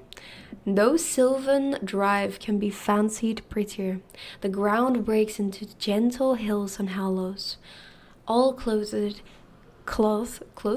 with beautiful wood, totally destitute of the comparative formality which artificial planting and early culture and pruning impart. The irregularities of the ground often lead the road out of its course and cause it to wind beautifully round the sides of broken hollows and steeper sides of the hills, among varieties of ground almost inexhaustible. Turning one of these points, we suddenly encountered our old friend, the general, riding towards us, attended by a mounted servant. His portmanteaus were following in a hired wagon, such as we term a cart. The general dismounted as we pulled up, and after the usual greetings, was easily persuaded to accept a vacant seat in the carriage and send his horse on with his servant to the Schloss. It was about 10 months since we had last seen him, but that time had sufficed to make an alteration of years in his appearance. He had grown thinner, something of gloom and anxiety had taken the place of that cordial serenity which used to characterize his features. His dark blue eyes, almost penetrating, now gleamed with a sterner light from under his shaggy gray eyebrows. It was not such a chance as grief alone usually induces, and angrier passions seemed to have had their share in bringing it about. Thank you for the hydrate.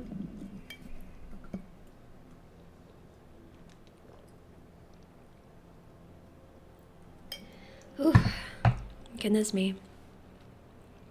I can't believe we're almost at the end already.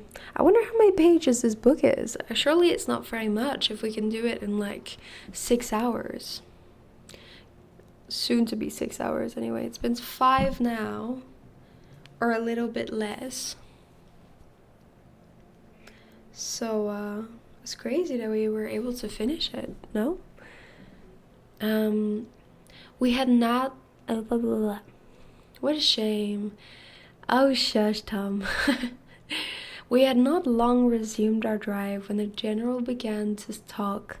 Yeah, it's short, just over 100 pages. Oh, really? Over 100 pages for 6 hours. That is so long for 100 pages, no? Sorry, my bad. Don't worry. I'm not actually telling you off. Don't worry. Bit harsh. Nah, it's okay. Iron says much harsher things. It's okay. We had not long resumed our drive when the general began to talk, with his usual soldierly directness, of the bereavement, as he termed it, which he had sustained in the death of his beloved niece and ward. And he then broke out in a tone of intense bitterness and fury, inveighing against the hellish arts to which he had fallen a victim, and expressing with more exasperation than piety his wonder that heaven should tolerate so monstrous an indulgence of the lusts and the malignity of hell. How could you tank? You made the streamer cry. She's literally on the floor crying right now. No, I'm not. I'm fine.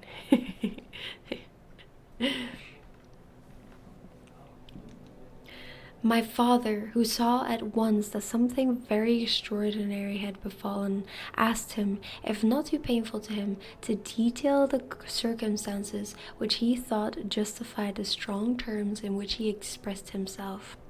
I should tell you all with pleasure, said the general, but you would not believe me. Why should I not? He asked. Because, he answered testily, you believe in nothing but what consists with your own prejudice and illusions. I remember when I was like you, but I have learned better. Try me, said my father. I am not such a dogmatist as you suppose. Which Besides which, I very well know that you generally require proof for what you believe, and am therefore very strongly predisposed to respect your conclusions. You are right in supposing that I have not been led lightly into a belief in the marvelous. For what I have experienced in marvelous, I have been forced by extraordinary evidence to credit that which ran counter diametrically to all my theories. I have been the dupe of a preternatural conspiracy. This is Noah crying on the floor. No. No, that doesn't sound like me crying.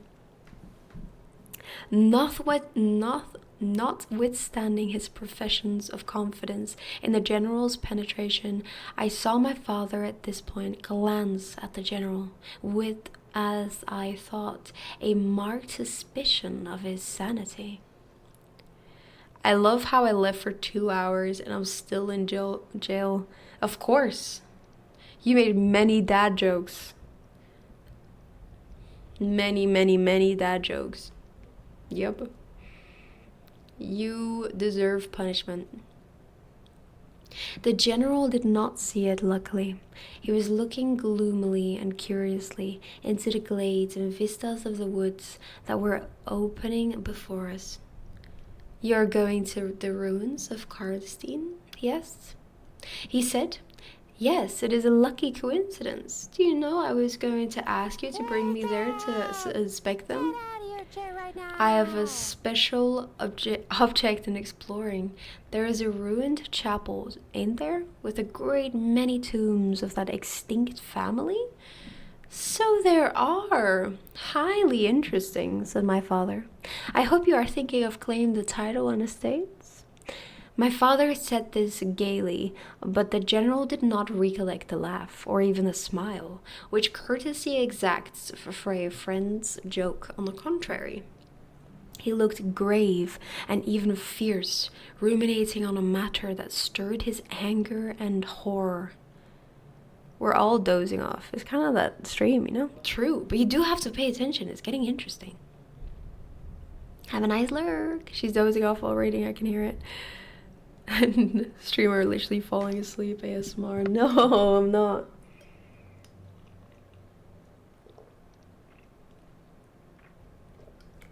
Did you just fart? Because I can't stop smiling.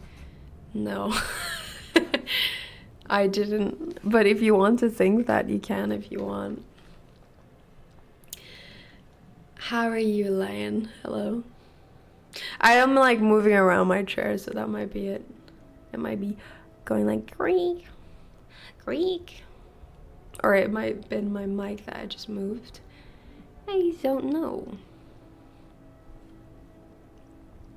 Love that intro, by the way. Yeah, that is an introduction. Not crying, more like giving her all for an impressive dying scene. Yes. I was trying to be very impressive, yes. But how are you today, Lion? Welcome, welcome. How do you want me actually to call you? Something very different, he said gruffly. I mean to unearth some of those fine people, I hope, by God's blessing, to accomplish a pious sacrilege here, which will, thank you for the follow, which will relieve our earth of certain monsters and enable honest people to sleep in their beds without being assailed by murderers. I have strange things to tell you, my dear friend, such as I myself would have scouted as incredible a few months since. My father looked at him again, but this time not with a glance of suspicion, with an eye rather. You? Oopsie.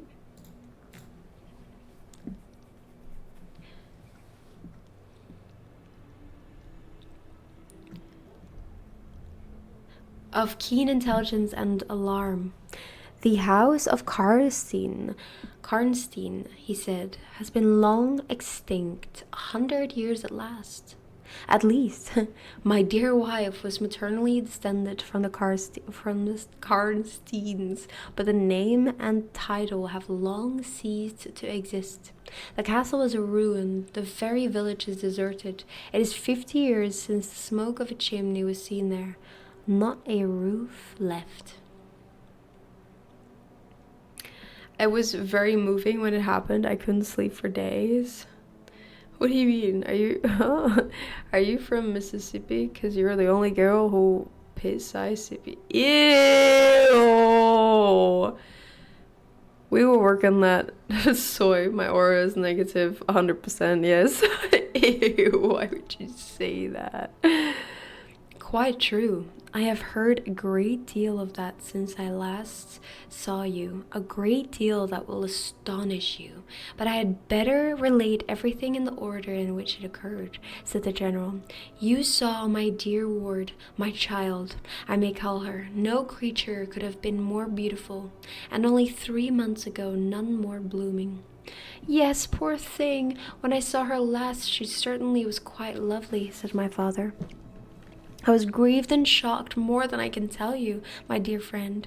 I knew what a blow it was to you. He took the general's hand, and they exchanged a kind pressure.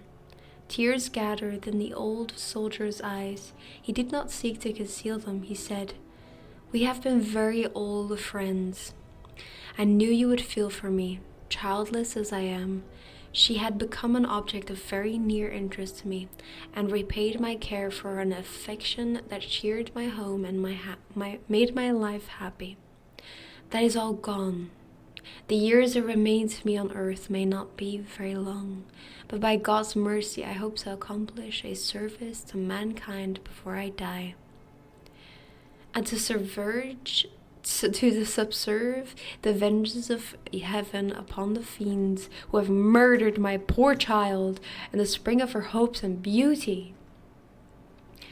You said just now that you intended relating everything as it occurred, said my father. Pray do. I assure you that it is not mere curiosity that prompts me. By this time we had reached the point at which Drunstall Road, by which the general had come, diverges from the road which we were travelling to Karnstein. How far is it to the ruins? Inquired the general, looking anxiously forward. About half a league, answered my father. Pray let us hear the story you were so good as to promise. Why did the Scarecrow win an award? Because he was outstanding in his field. Wait, this has already been said. Did Harrow not say this? Roses are red, lemons are sour, open your legs again. I tell you a joke about a pizza, but it's a bit too cheesy. That's a good one. Why did the bicycle fall over? Because it was too tired. Nice. You're already in jail. You quite like it there, don't you, if you want to say that bad? With all my heart, said the general with an effort, and after a short pause in which to arrange his subject, he commenced one of the strangest narratives I ever heard. My dear child was looking forward with great pleasure to the visit you had been so good as to arrange for her, your charming daughter. Stolen! Yes, it was stolen, Harrow. Here he made a gallant but melancholy bow. In the meantime, we had an invitation to my old friend, the Count Karlsfeld, whose schloss is about 6 leagues to the other side of Karnstein. It was to attend the series of fetes which, you remember, were given by him in honor of his illustrious visitor, the Grand Duke Charles. Yes, and very splendid, I believe they were, said my father. Princely, but then his hospitalities are quite regal. He has Aladdin's lamp. The night from which my sorrow dates was devoted to a magnificent masquerade. The grounds were thrown open, the trees hung with colored lamps. There was such a display of fireworks as Paris itself had never witnessed. As such music, you know, is my weakness. Such ravaging music. The finest instrumental band, perhaps, in the world, and the finest singers who could be collected from all the great operas in Europe. As you wandered through these fantastical, illuminated grounds, the moon-lighted chateau throwing a rosy light from its long rows of windows, you would suddenly hear these ravishing voices stealing from the silence of some grove rising from boats upon the lake. I felt myself, as I looked and listened, carried back into the romance and poetry of my early youth. When the fireworks were ended and the ball beginning, we returned to the noble suites of rooms that were thrown open to the dancers. A masked ball, you know, is a beautiful sight, but so brilliant a spectacle of the kind I had never seen before. It was a very aristocratic assembly. I was myself almost the only nobody present. Nobody, Noah has a good reading voice. Thank you. She also has a beautiful singing voice. Untrue, not true.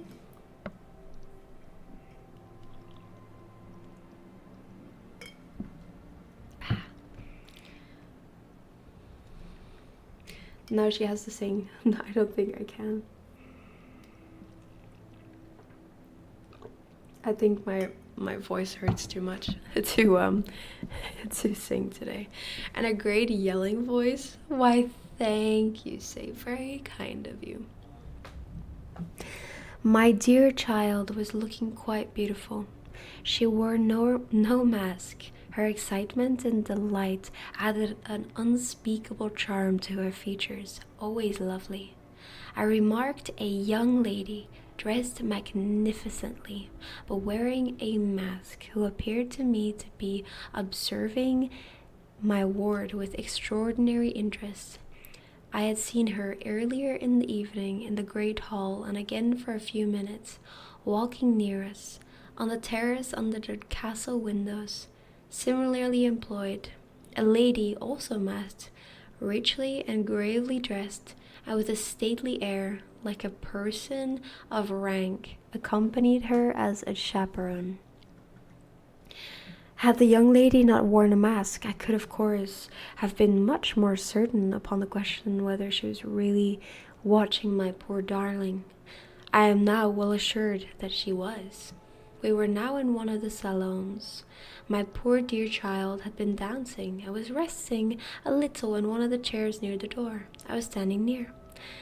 The two ladies I have mentioned had approached, and the younger took the chair next my ward, while her companion stood beside me and for a little time addressed herself in a low tone to her charge. Availing herself of the privilege of her mask, she turned to me, and in the tone of an old friend, and calling me by my name, opened a conversation with me, which piqued my curiosity a good deal. She referred to many scenes where she had met me, at court, and at distinguished houses. She alluded to little incidents which I had long ceased to think of, but which I found had only lain in abeyance in my memory, for they instantly started into life at her touch. Did she win American Idol? Noah's in a band. She's a retired professional singer. I'm not a retired professional singer. It was a fun thing I did with two random guys. We just made some songs and then we stopped because we were slacking. No, she lives in a well-developed country, well-lived. Now she lives in the UK. don't tell Goopsie that. Oh, goodness.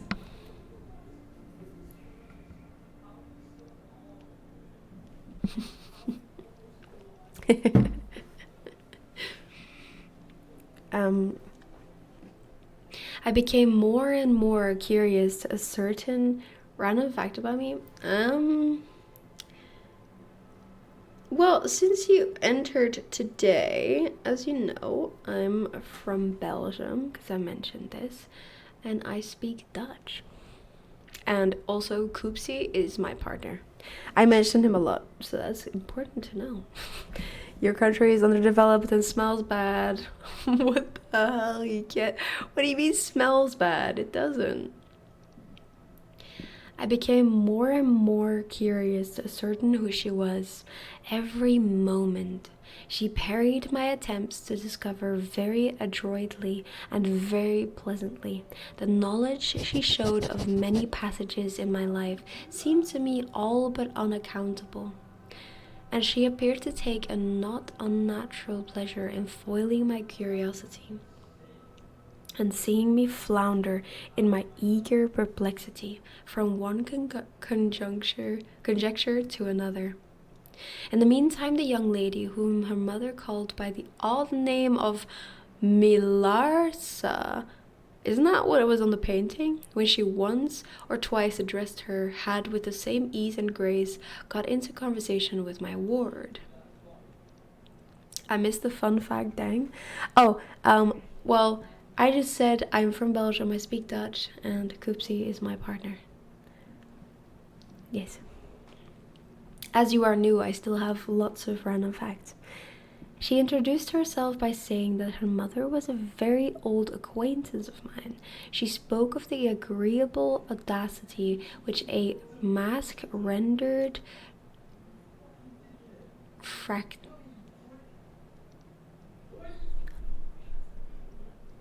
Sorry, that's Koopsie, he's playing League in the background. She spoke of the agreeable audacity which a mask rendered practicable. She talked like a friend. She admired her dress and insinuated very prettily her admiration of her beauty. She amused her with laughing criticism upon the people who crowded the ballroom and laughed at my poor child's fun. She was very witty and lively when she pleased, and after a time they had grown very good friends, and the young stranger lowered her mask, displaying a remarkably beautiful face. I had never seen it before, neither had my dear child. But though it was new to us, the features were so engaging as well as lovely that it was impossible not to feel the attraction powerfully. My poor girl did so. I never saw anyone more taken with another at first sight, unless indeed it was a stranger herself, who seemed quite to have lost her heart to her. In the meantime, availing myself of the license of a masquerade, I put not a few questions to the elder lady. You have puzzled me utterly, I said, laughing. Is that not enough? Won't you now consent to stand on equal terms and do me the kindness to remove your mask?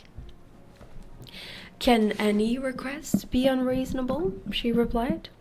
Ask a lady to yield an advantage. Besides, how do you know you should recognize me? Years make changes. Milarka is a pretty sus name, I quite agree. Fun fact, your body produces about 2 million red blood cells per second? That is crazy! What is a man but a device for turning league matches into screaming? That is beautiful. Going for a run, have a good stream. Ooh, have a good run! Take care of yourself out there. The weather is really crazy in England at the moment. It's so windy. It's really bad. Fun fact, ketamine is actually a combination of S-ketamine and the mirrored R-ketamine, while S-ketamine on the... What? Noah speaks French? Wait, who told you I speak French? I speak a little bit of French. My mom taught me French in homeschooling. Je parle un peu de français. Ce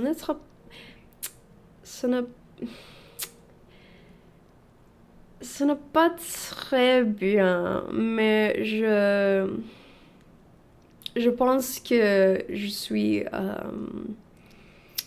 confortable avec parler le français avec quelqu'un. Mais je pense que c'est ça.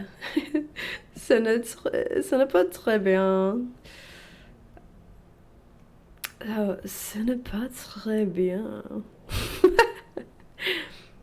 Mais oui, donc je voudrais parler le français avec beaucoup de personnes, mais euh, je suis très nerveux. Oui. Je suis très sexier, goddammit. je suis. euh, je suis très peur. But yes. So I speak French, like, kind of comfortable enough to make conversation, but it doesn't really get any further than that. Oh, but okay. But yeah, my mother language is Dutch, not French. Even though I am from Belgium. A lot of people assume that Belgium is French, which irks me. But it is not.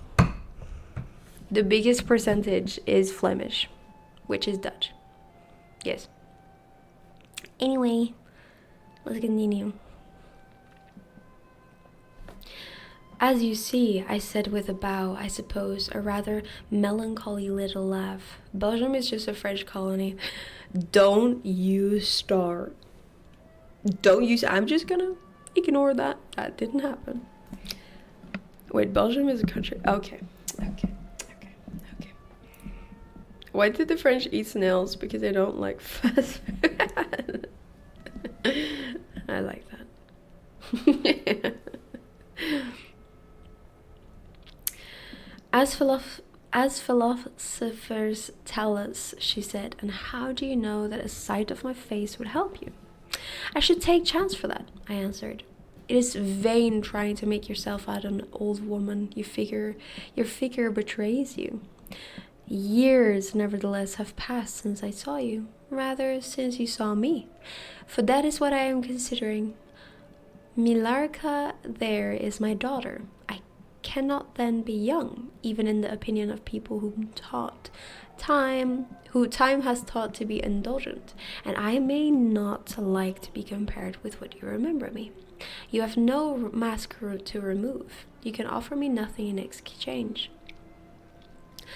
My petition is to your pity to remove it, and mine to yours to let it stay where it is, she replied. Well, then at last you will tell me whether you are French or German. You speak both languages so perfectly. I don't think I shall tell you that, General. You intend to surprise and are meditating the particular point of attack.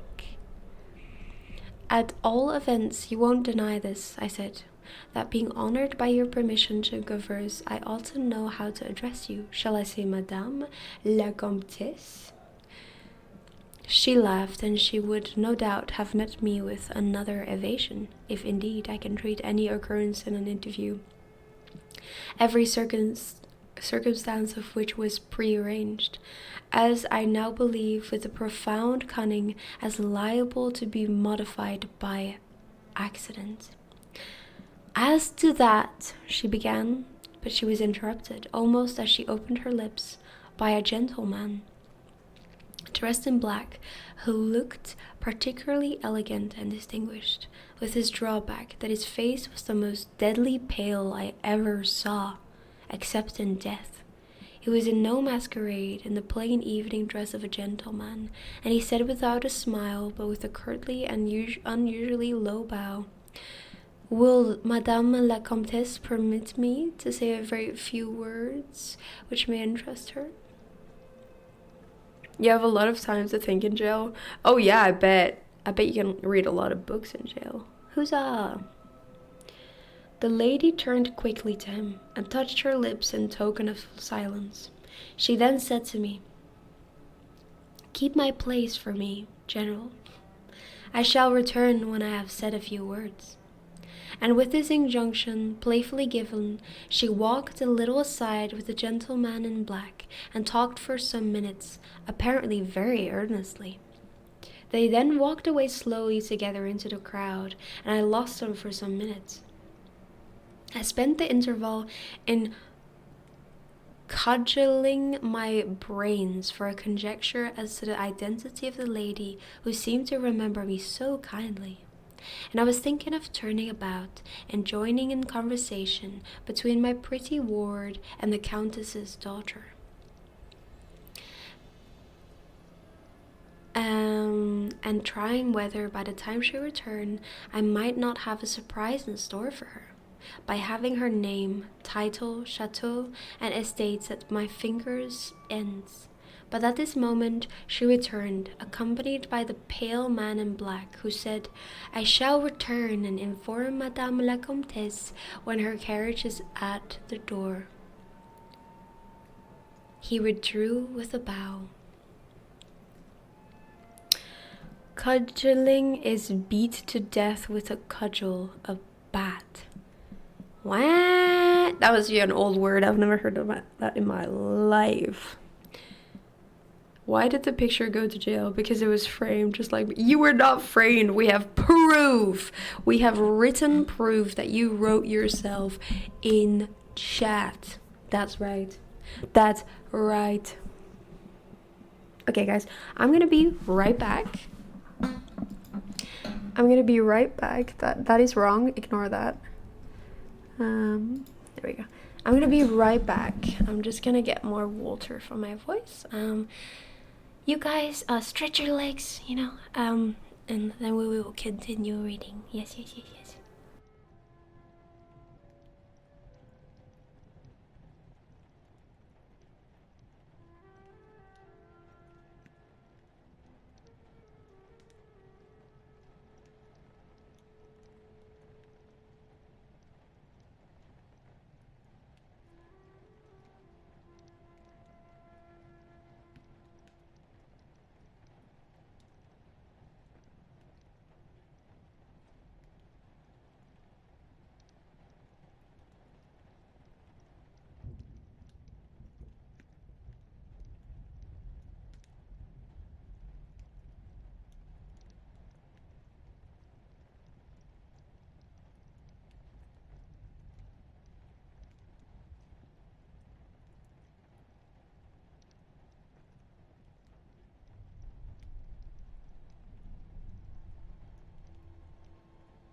Hello, I returned. How much do you think the streamer hates you, guys? Oh my god, this is so cool. Dope stream idea. Thank you. How are you today, Edo?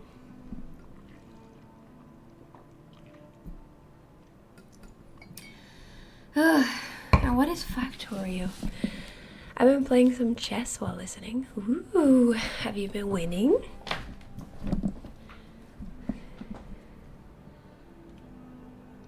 Chess is for smart people, no thanks. I can't do it either, don't worry, Santi. I suck at chess. She really do. She always gives us a silent treatment like this as well. What do you mean? I'm dumb, but I still play. It's really fun once you learn the movements. Yeah, I really suck at it. Maybe if I give it more time. Welcome back. Thank you.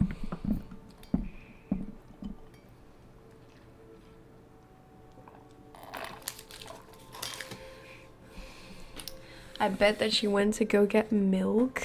No, I didn't. Actually, so funny. I did go get milk today, but I came back. I did. Okay. Next, let's continue reading. I got some water. Didn't have time for a tea. But I'll probably have some tea after stream. Yes. Then we are to lose Madame la Comtesse, but I hope only for a few hours, I said with a low bow.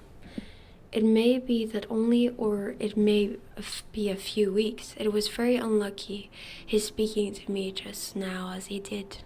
Do you know me? I assured her I did not.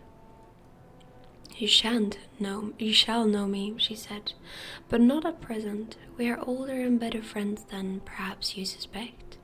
I cannot yet declare myself. I shall in 3 weeks pass your beautiful schloss, about which I have been making inquiries. I shall then look in upon you for an hour or two, and renew a friendship which I never think of without 1,000 pleasant recollections. This moment of piece of news has reached me like a thunderbolt. I must set out now and travel by a devious route, nearly 100 miles with all the dispatch I can possibly make. My perplexities multiply. I am only deterred by the compulsory reserve I practiced as to my name from making a very singular request of you. My poor child has not quite recovered her strength. Her horse fell with her at a hunt, which she had ridden out to witness. Her nerves had not yet recovered the shock, and our physician says that she must on no account exert herself for some time to come. We came here, and in consequence, by very early stages, hardly 6 leagues a day. I must now travel day and night on a mission of life and death, a mission the critical and momentous nature of which I shall be able to explain to you when we meet, as I hope we shall in a few weeks, without the necessity of any concealment. She went on to make her petition, and it was in the tone of a person from whom such a request amounted to conferring, rather than seeking a favor. This was only in manner, and as it seemed, quite unconsciously. Then the terms in which it was expressed, nothing could be more reprecatory. It was simply that I would consent to take charge of her daughter during her absence. This was, all things considered, a strange, not to say an audacious request. She in some sort disarmed me by stating and admitting everything that could be urged against it, and throwing herself entirely upon my chivalry. At the same moment, by a facility that seems to have predetermined all that happened, my poor child came to my side and in an undertone besought me to invite her new friend, Nilarka, to pay us a visit. She had just been sounding her and thought if her mamma would allow her, she would like it extremely. At another time, I should have told her to wait a little, until at least we knew who they were. But I had not a moment to think. The two ladies assailed me together, and I must confess the refined and beautiful face of a young lady about which there was something extremely engaging, as well as the elegance and fire of high birth, determined me, and quite overpowered. I submitted, and undertook too easily the care of the young lady, whom her mother called Milarka. The countess beckoned to her daughter, who listened with grave attention while she told her in general terms how suddenly and peremptorily she had been summoned, and all of the arrangement she had made for her under my care, adding that I was one of her earliest and most valued friends. I made, of course, such speeches as this case seemed to call for, and found myself on reflection in a position which I did not half like. The gentleman in black returned, and very ceremoniously conducted the lady from the room. The demeanor of this gentleman was such as to impress me with the conviction that the countess was a lady of very much more importance than her modest title alone might have led me to believe. Her last charge to me was that no attempt was to be made to learn more about her than I might have already guessed until her return. Interesting, so this felt very familiar. Our disguised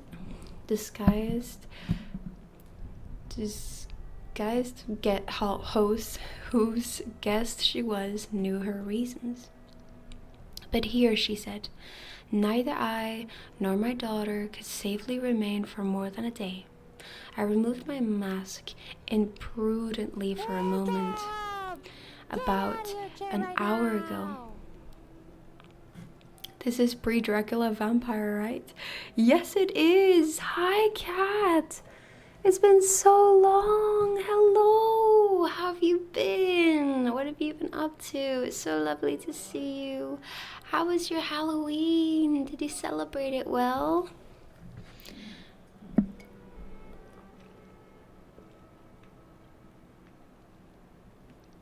I was meaning to read this. Oh, really? Well, we're already like more than halfway. I don't want to spoil it for you. But it's pretty good.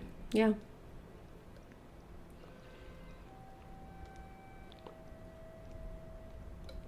Why haven't you joined the book club? We have a book club. Why are you not in the book club?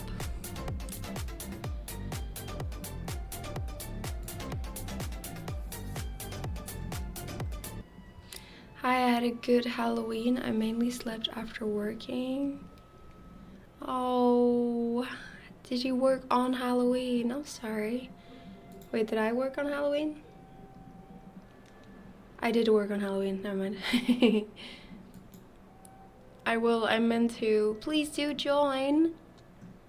We already had our first book that we finished, and currently we are reading Something Wicked This Way Comes by Ray Bradbury, and we will have our next book meeting the 22nd of November. It's a pretty good book, actually. I'm really enjoying it. It's a solid book. Has some spooky vibes in it, you know, perfect for Halloween.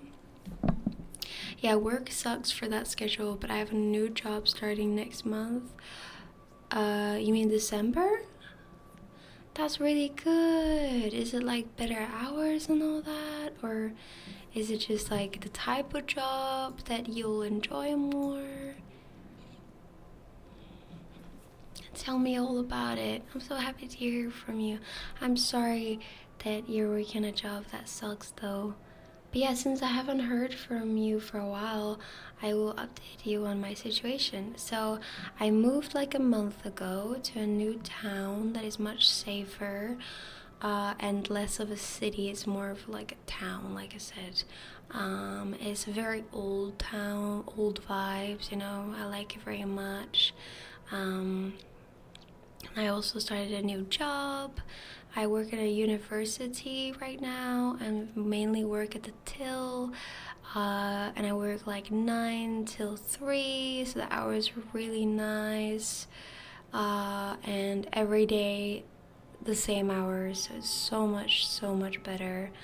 Um, and yeah, I'm really enjoying having like the time and having my evenings free again, because it used to be where I can't stream in the weekends, usually only on Sunday, and I can't stream in the evening because that's usually when I work. But now I don't like work in the evenings, so that's really nice. I feel much freer with this job, even though it's more hours all in all. It just feels much nicer how stable it is, and I feel like the main thing that was making me unhappy was the instability. Like, I felt so unstable and depressed with that job, so it feels much nicer now. Yeah, December 1 is my last day here. December 8th is I start my new job. Better job that I want to do more, better pay, better hours, better environment. Oh, that's so lovely. I'm so happy to hear this. I'm so happy to hear this. That's really good. Oh, huge updates from you. All good to hear. Very nice. I also will be working the same hours and like the random scheduling. I mean, honestly, when you first start a job like that, you don't really expect it to affect you, but it really, really like fucks you with your mental, like you can't really have a life, I feel like, with random scheduling, because I would sometimes have to like hear that I have to work the next day, like the day before, and then I can't really plan anything, and I feel like that stuff is terrible for you. So yeah, no, definitely so much better. That's great. So happy for you. Also, so happy to hear you got to a small town. Well, it's not a small town. I wouldn't say it's a small town, but it's just much smaller than where I was living before this. And I'm not living in an apartment block. We're living in a house. And we bought our own furniture and everything, which is really exciting because I've never done that before. I was so excited to pick everything. Like, I got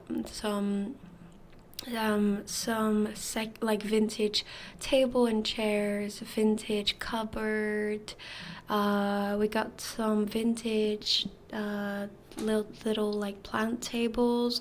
Then the bed we got from IKEA, the closet we got from IKEA, and then we've got a couch coming on Wednesday that we got from Amazon. You live in a house? Dang, congrats. Yeah. We are renting. We are still renting. But yeah, it's a house, not an apartment. So it's really, really nice. It's just the town that we live in. Because it's so old, you will barely find any apartment blocks, especially in the center, because it's got so many like so much history here. They're very cautious with digging and building new things because they might come across something historic that they will destroy. So they need a lot of permissions and everything, and that's why a lot of the buildings here are very old, because they just keep the buildings that were already there. So that's why we have a house. It's like much easier to rent a house here, I feel like, than anywhere else. I might be wrong in that, but definitely here I feel like this is the case. But yeah, it feels really, really weird to be able to live in a house but you're still renting. I don't know why that feels weird, but it just does. Like, usually I feel like I associate renting with apartments. Like, the fact that I have so much space and we don't really pay that much more than we did when we had the tiny apartment before this. So it just feels crazy how much of an upgrade this is. Rakes cup against bars. Sorry for me, so here I am. I'm in jail. The proof, I'm in dad jail and I'm not a dad. No, but you deserve it. You deserve it. I've lived in plenty of houses, rented privately. Okay, my bad then. My bad. I just thought it was weird. But then again, I'm very inexperienced. I've rented 2 places before this, and they've always been apartments.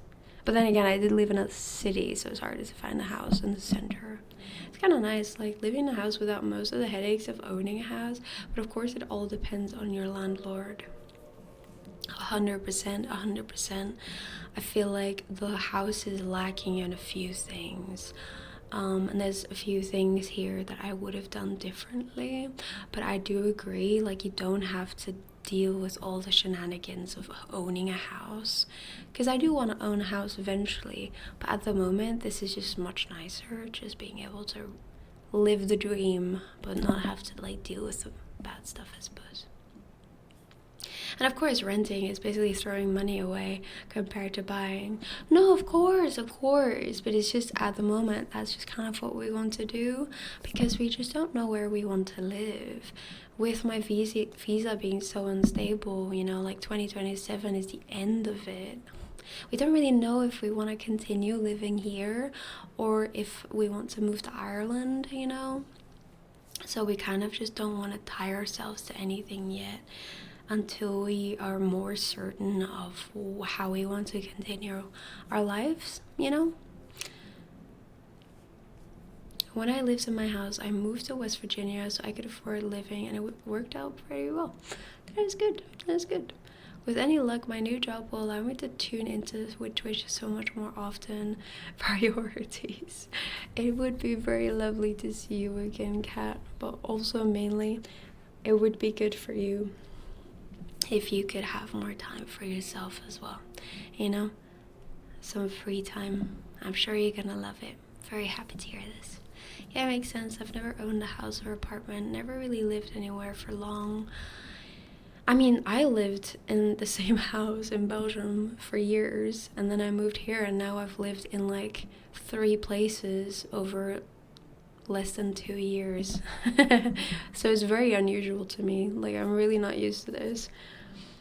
But yeah, this is probably my favorite place. Probably because I'm surrounded by furniture I don't hate. The previous house was so ugly.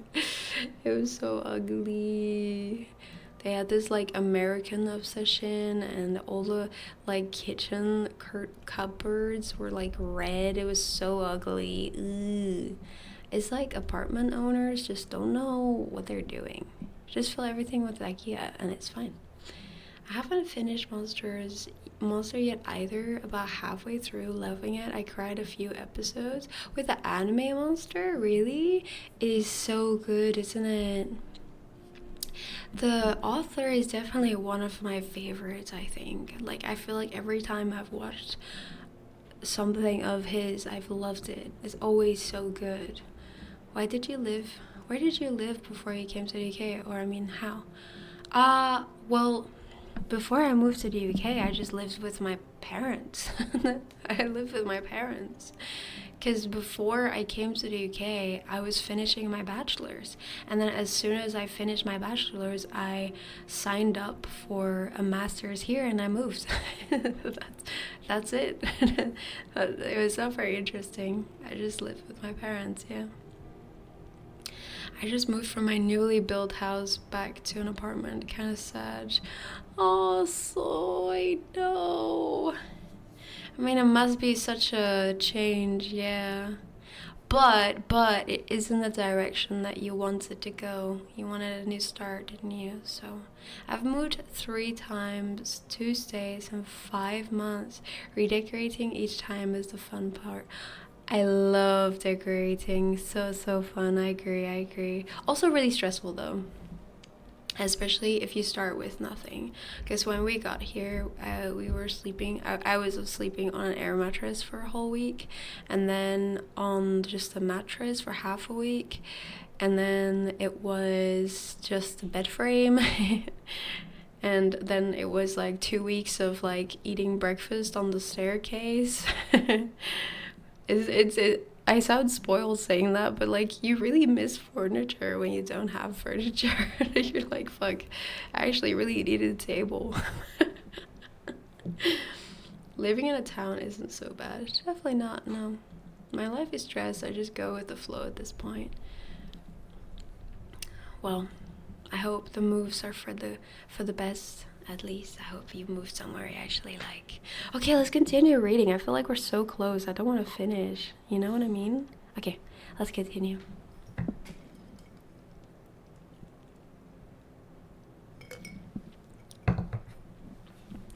But here, she said, neither I nor my daughter could safely remain for more than a day. I removed my mask imprudently for a moment about an hour ago, and too late I fancied you saw me. So I resolved to seek an opportunity of talking a little to you. Had I found that you seen me, I would have thrown myself on your high sense of honor to keep my secret some weeks. As it is, I am satisfied that you did not see me. But if you now suspect, or on reflection should suspect who I am, I commit myself in like manner entirely to your honor. My daughter will observe the same secrecy, and I will know what you will from time to time remind her, lest she should thoughtlessly disclose it. She whispered a few words to her daughter, kissed her hurriedly twice, and went away, accompanied by the pale gentleman in black, and disappeared in the crowd. In the next room, said Millarca, there is a window that looks upon the hall door. I should like to see the last of Mamma and kiss my hand to her. We assented, of course, and accompanied her to the window. We looked up and saw a handsome, old-fashioned carriage with a troop of couriers and footmen. We saw the slim figure of the pale gentleman in black, as he held a thick velvet cloak and placed it about her shoulders and threw the hood over her head. She nodded to him and just touched his hand with hers. He bowed low repeatedly as the door closed, and the carriage began to move. She is gone, said Millarca with a sigh. She is gone, I repeated to myself, for the first time, in the hurried moments that had elapsed since my consent, reflecting upon the whole folly of my act. She did not look up, said the young lady plaintively. The Countess had taken off her mask, perhaps, and did not care to show her face, I said, as she should not know that you were in the window. She could not know. She sighed and looked in my face. She was so beautiful that I relented. I was sorry I had for a moment repented on my hospitality, and I determined to make her amends for the unavowed churlishness of my reception. The young lady, replacing her mask, joined my ward in persuading me to return to the grounds, where the concert was soon to be renewed. We did so, and walked up and down the terrace that lies under the castle windows.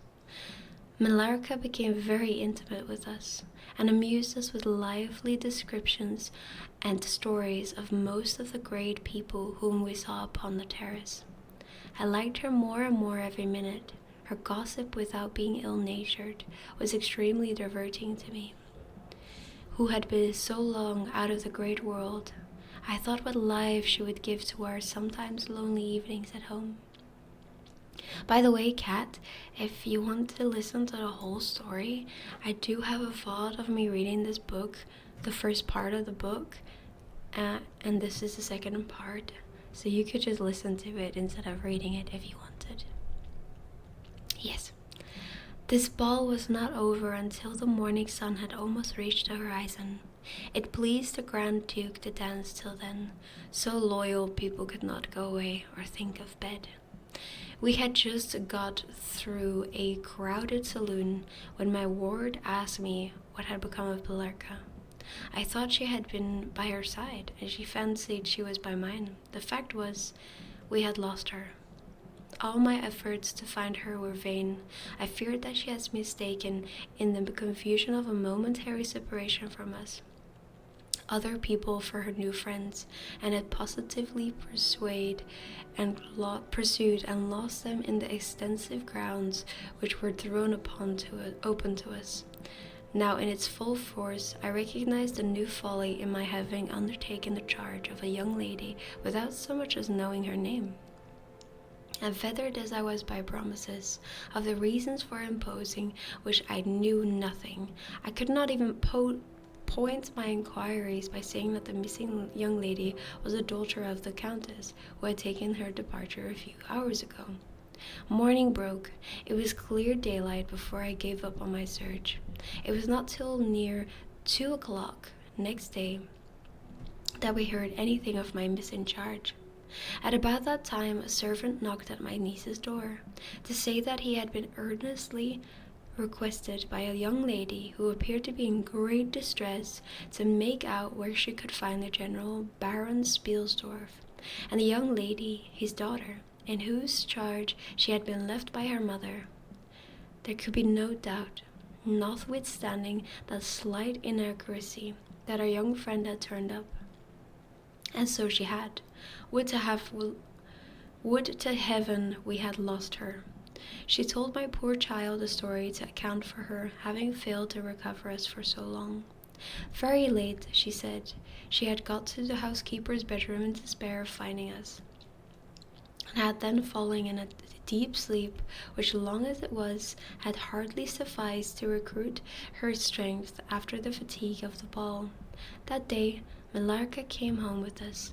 I was only too happy, after all, to have secured so charming a companion for my dear girl.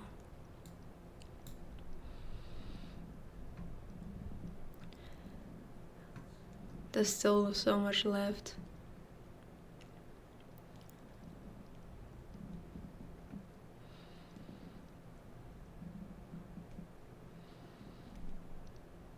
$16,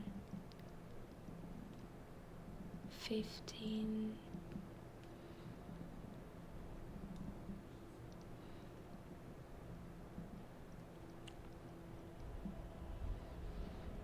$13. So there's 3 chapters left. I'll read this chapter, I think, and then I think we'll leave it. My voice is like almost at the end, as you maybe can hear.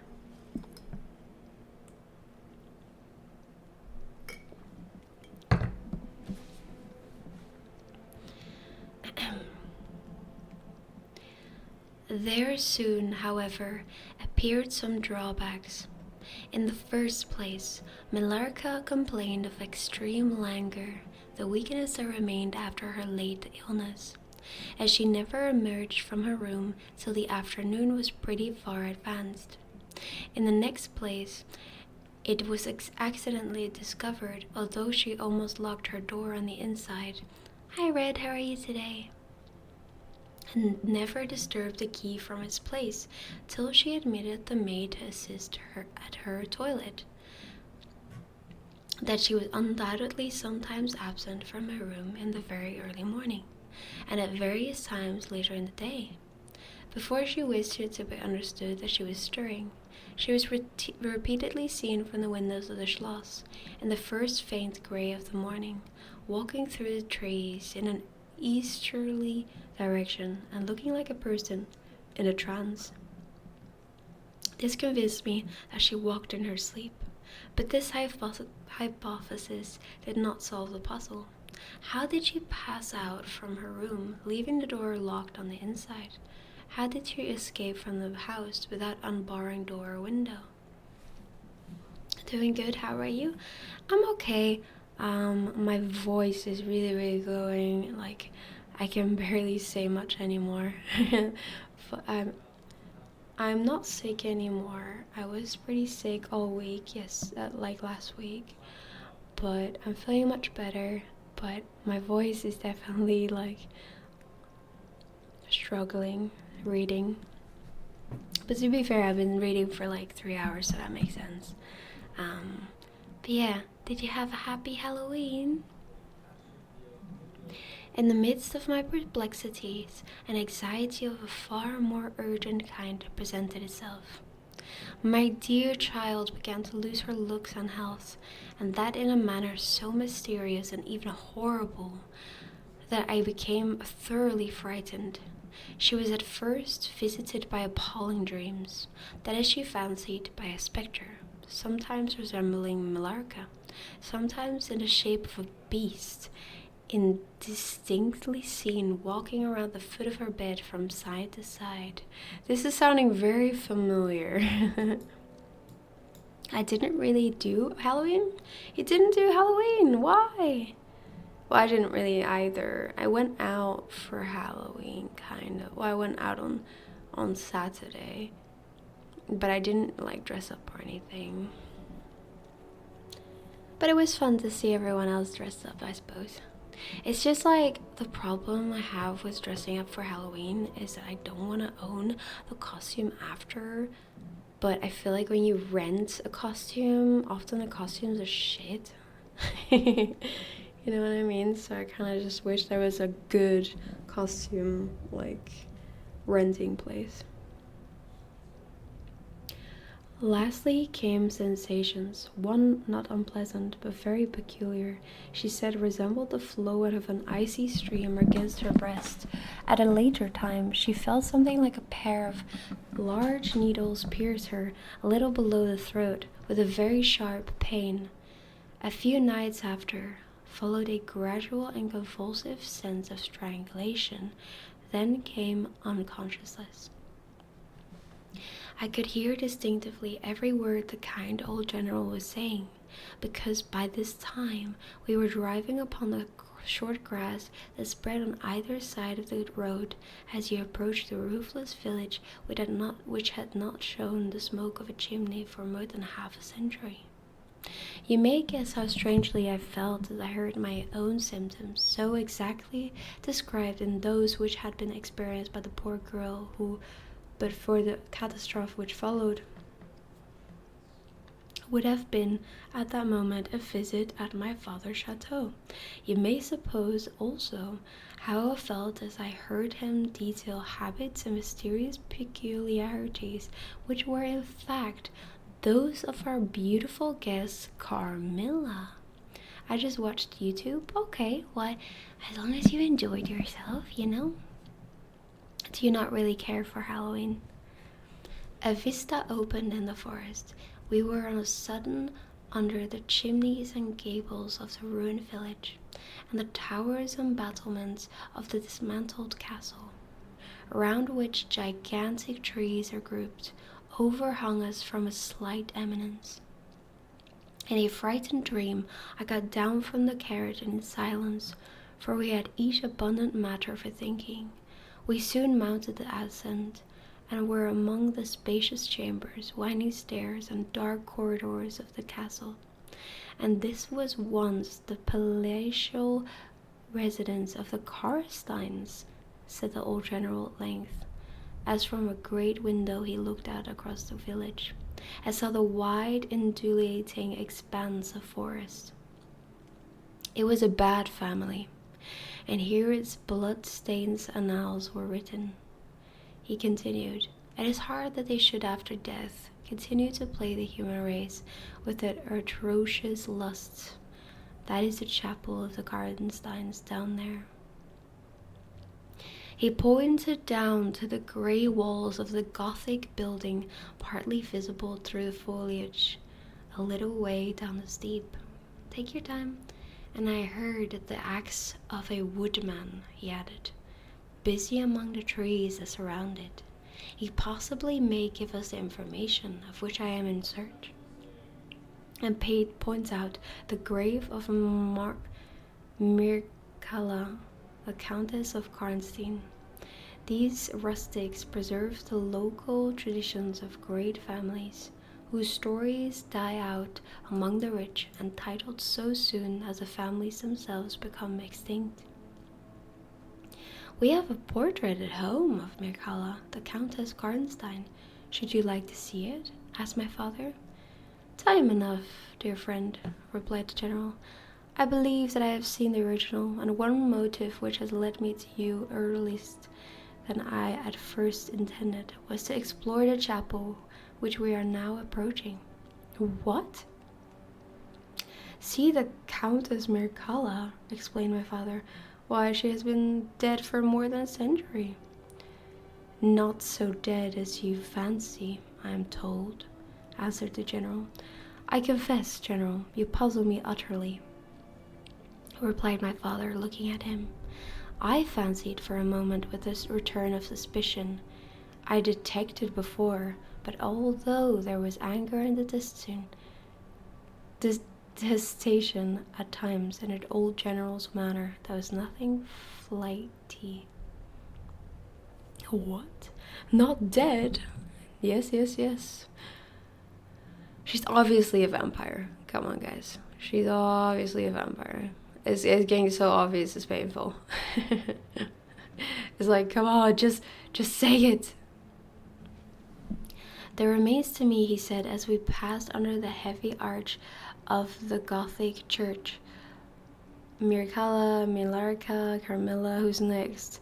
Kimalarla. They're not being very creative, I quite agree.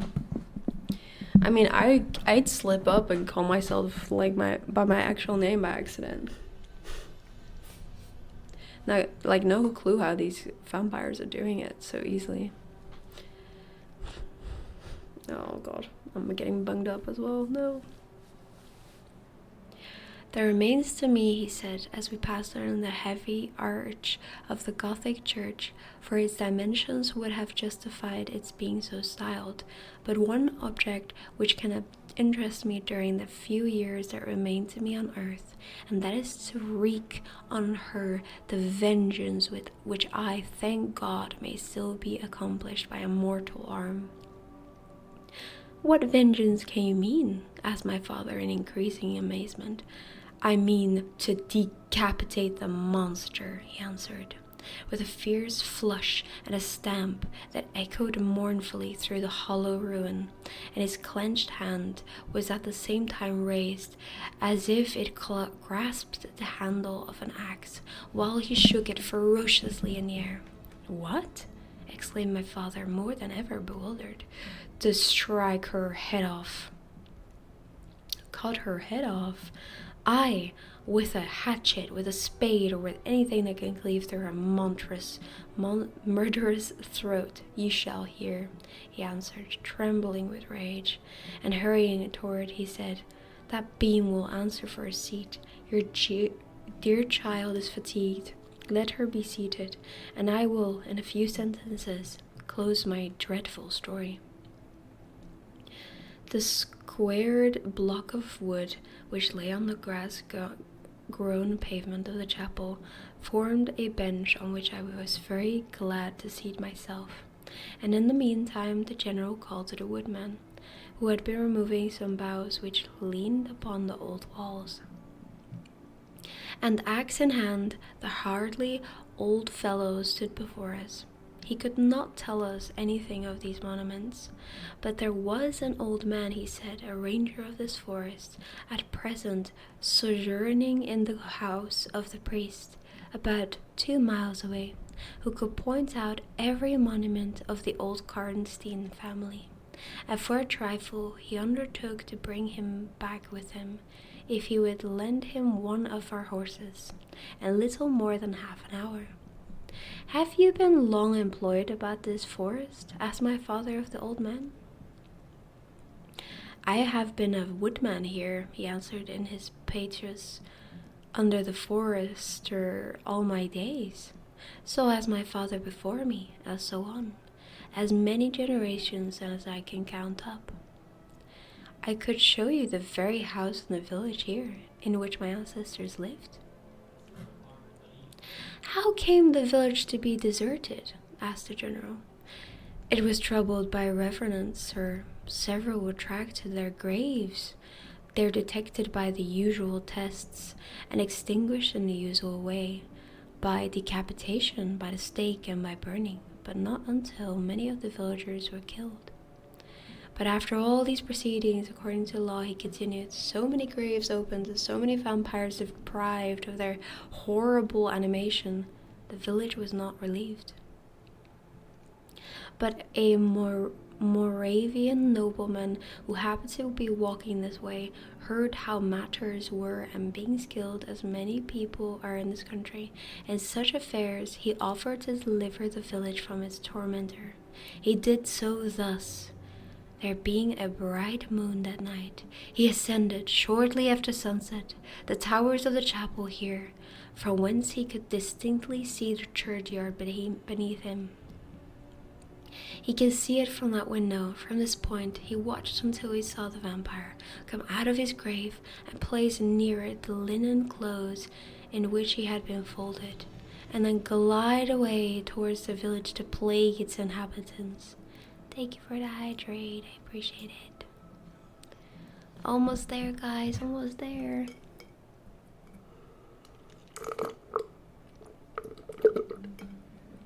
I got some cozy evening tea. Yeah, I need to get tea after this. My voice is struggling. What tea did you get?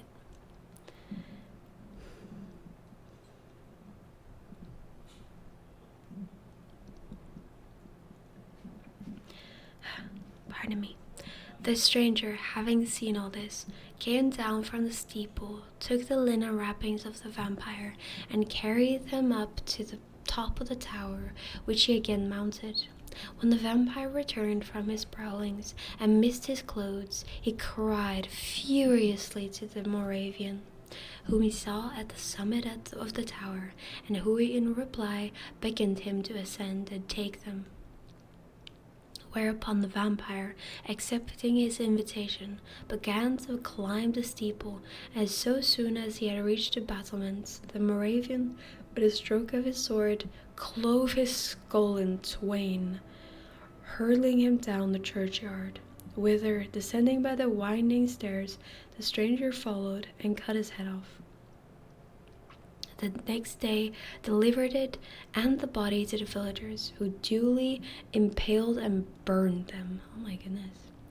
This Moravian nobleman had authority from the then head of the family to remove the tomb of Mircalla, Countess Karnstein, which he did effectively, so that in a little while its site was quite forgotten.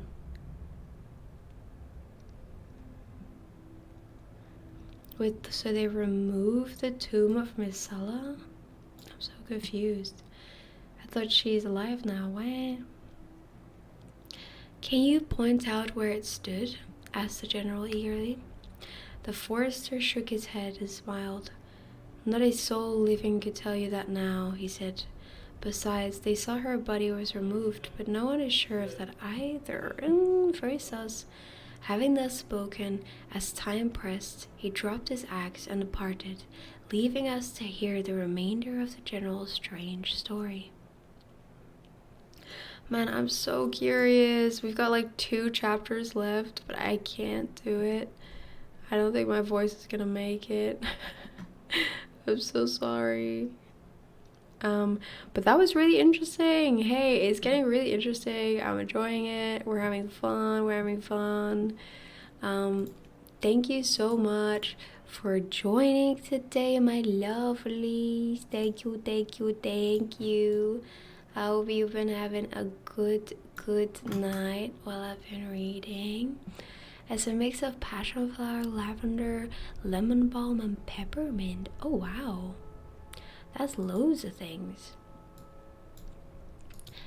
But yeah, I think this is gonna be it for me today. Thank you very much for joining. You're all very lovely. I will be back on Wednesday.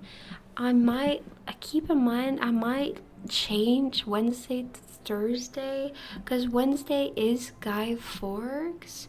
So I've been looking for like places that celebrate it, so I don't know if they actually do, but I will have to see. I didn't really think about it when I made the schedule, so I might change to Thursday. So do keep an eye on it, yes. But for now, thank you so much for joining. thank you so much for joining. I hope you enjoyed our second reading stream. I've been really enjoying it. You know, it's like a bit of a change from our usual gaming stream, so it's very nice to do. And you know, I always say that I want to read more, so this is perfect. Yeah, eat enough, sleep enough, all that, very important. If you don't, I will be in your walls and all that.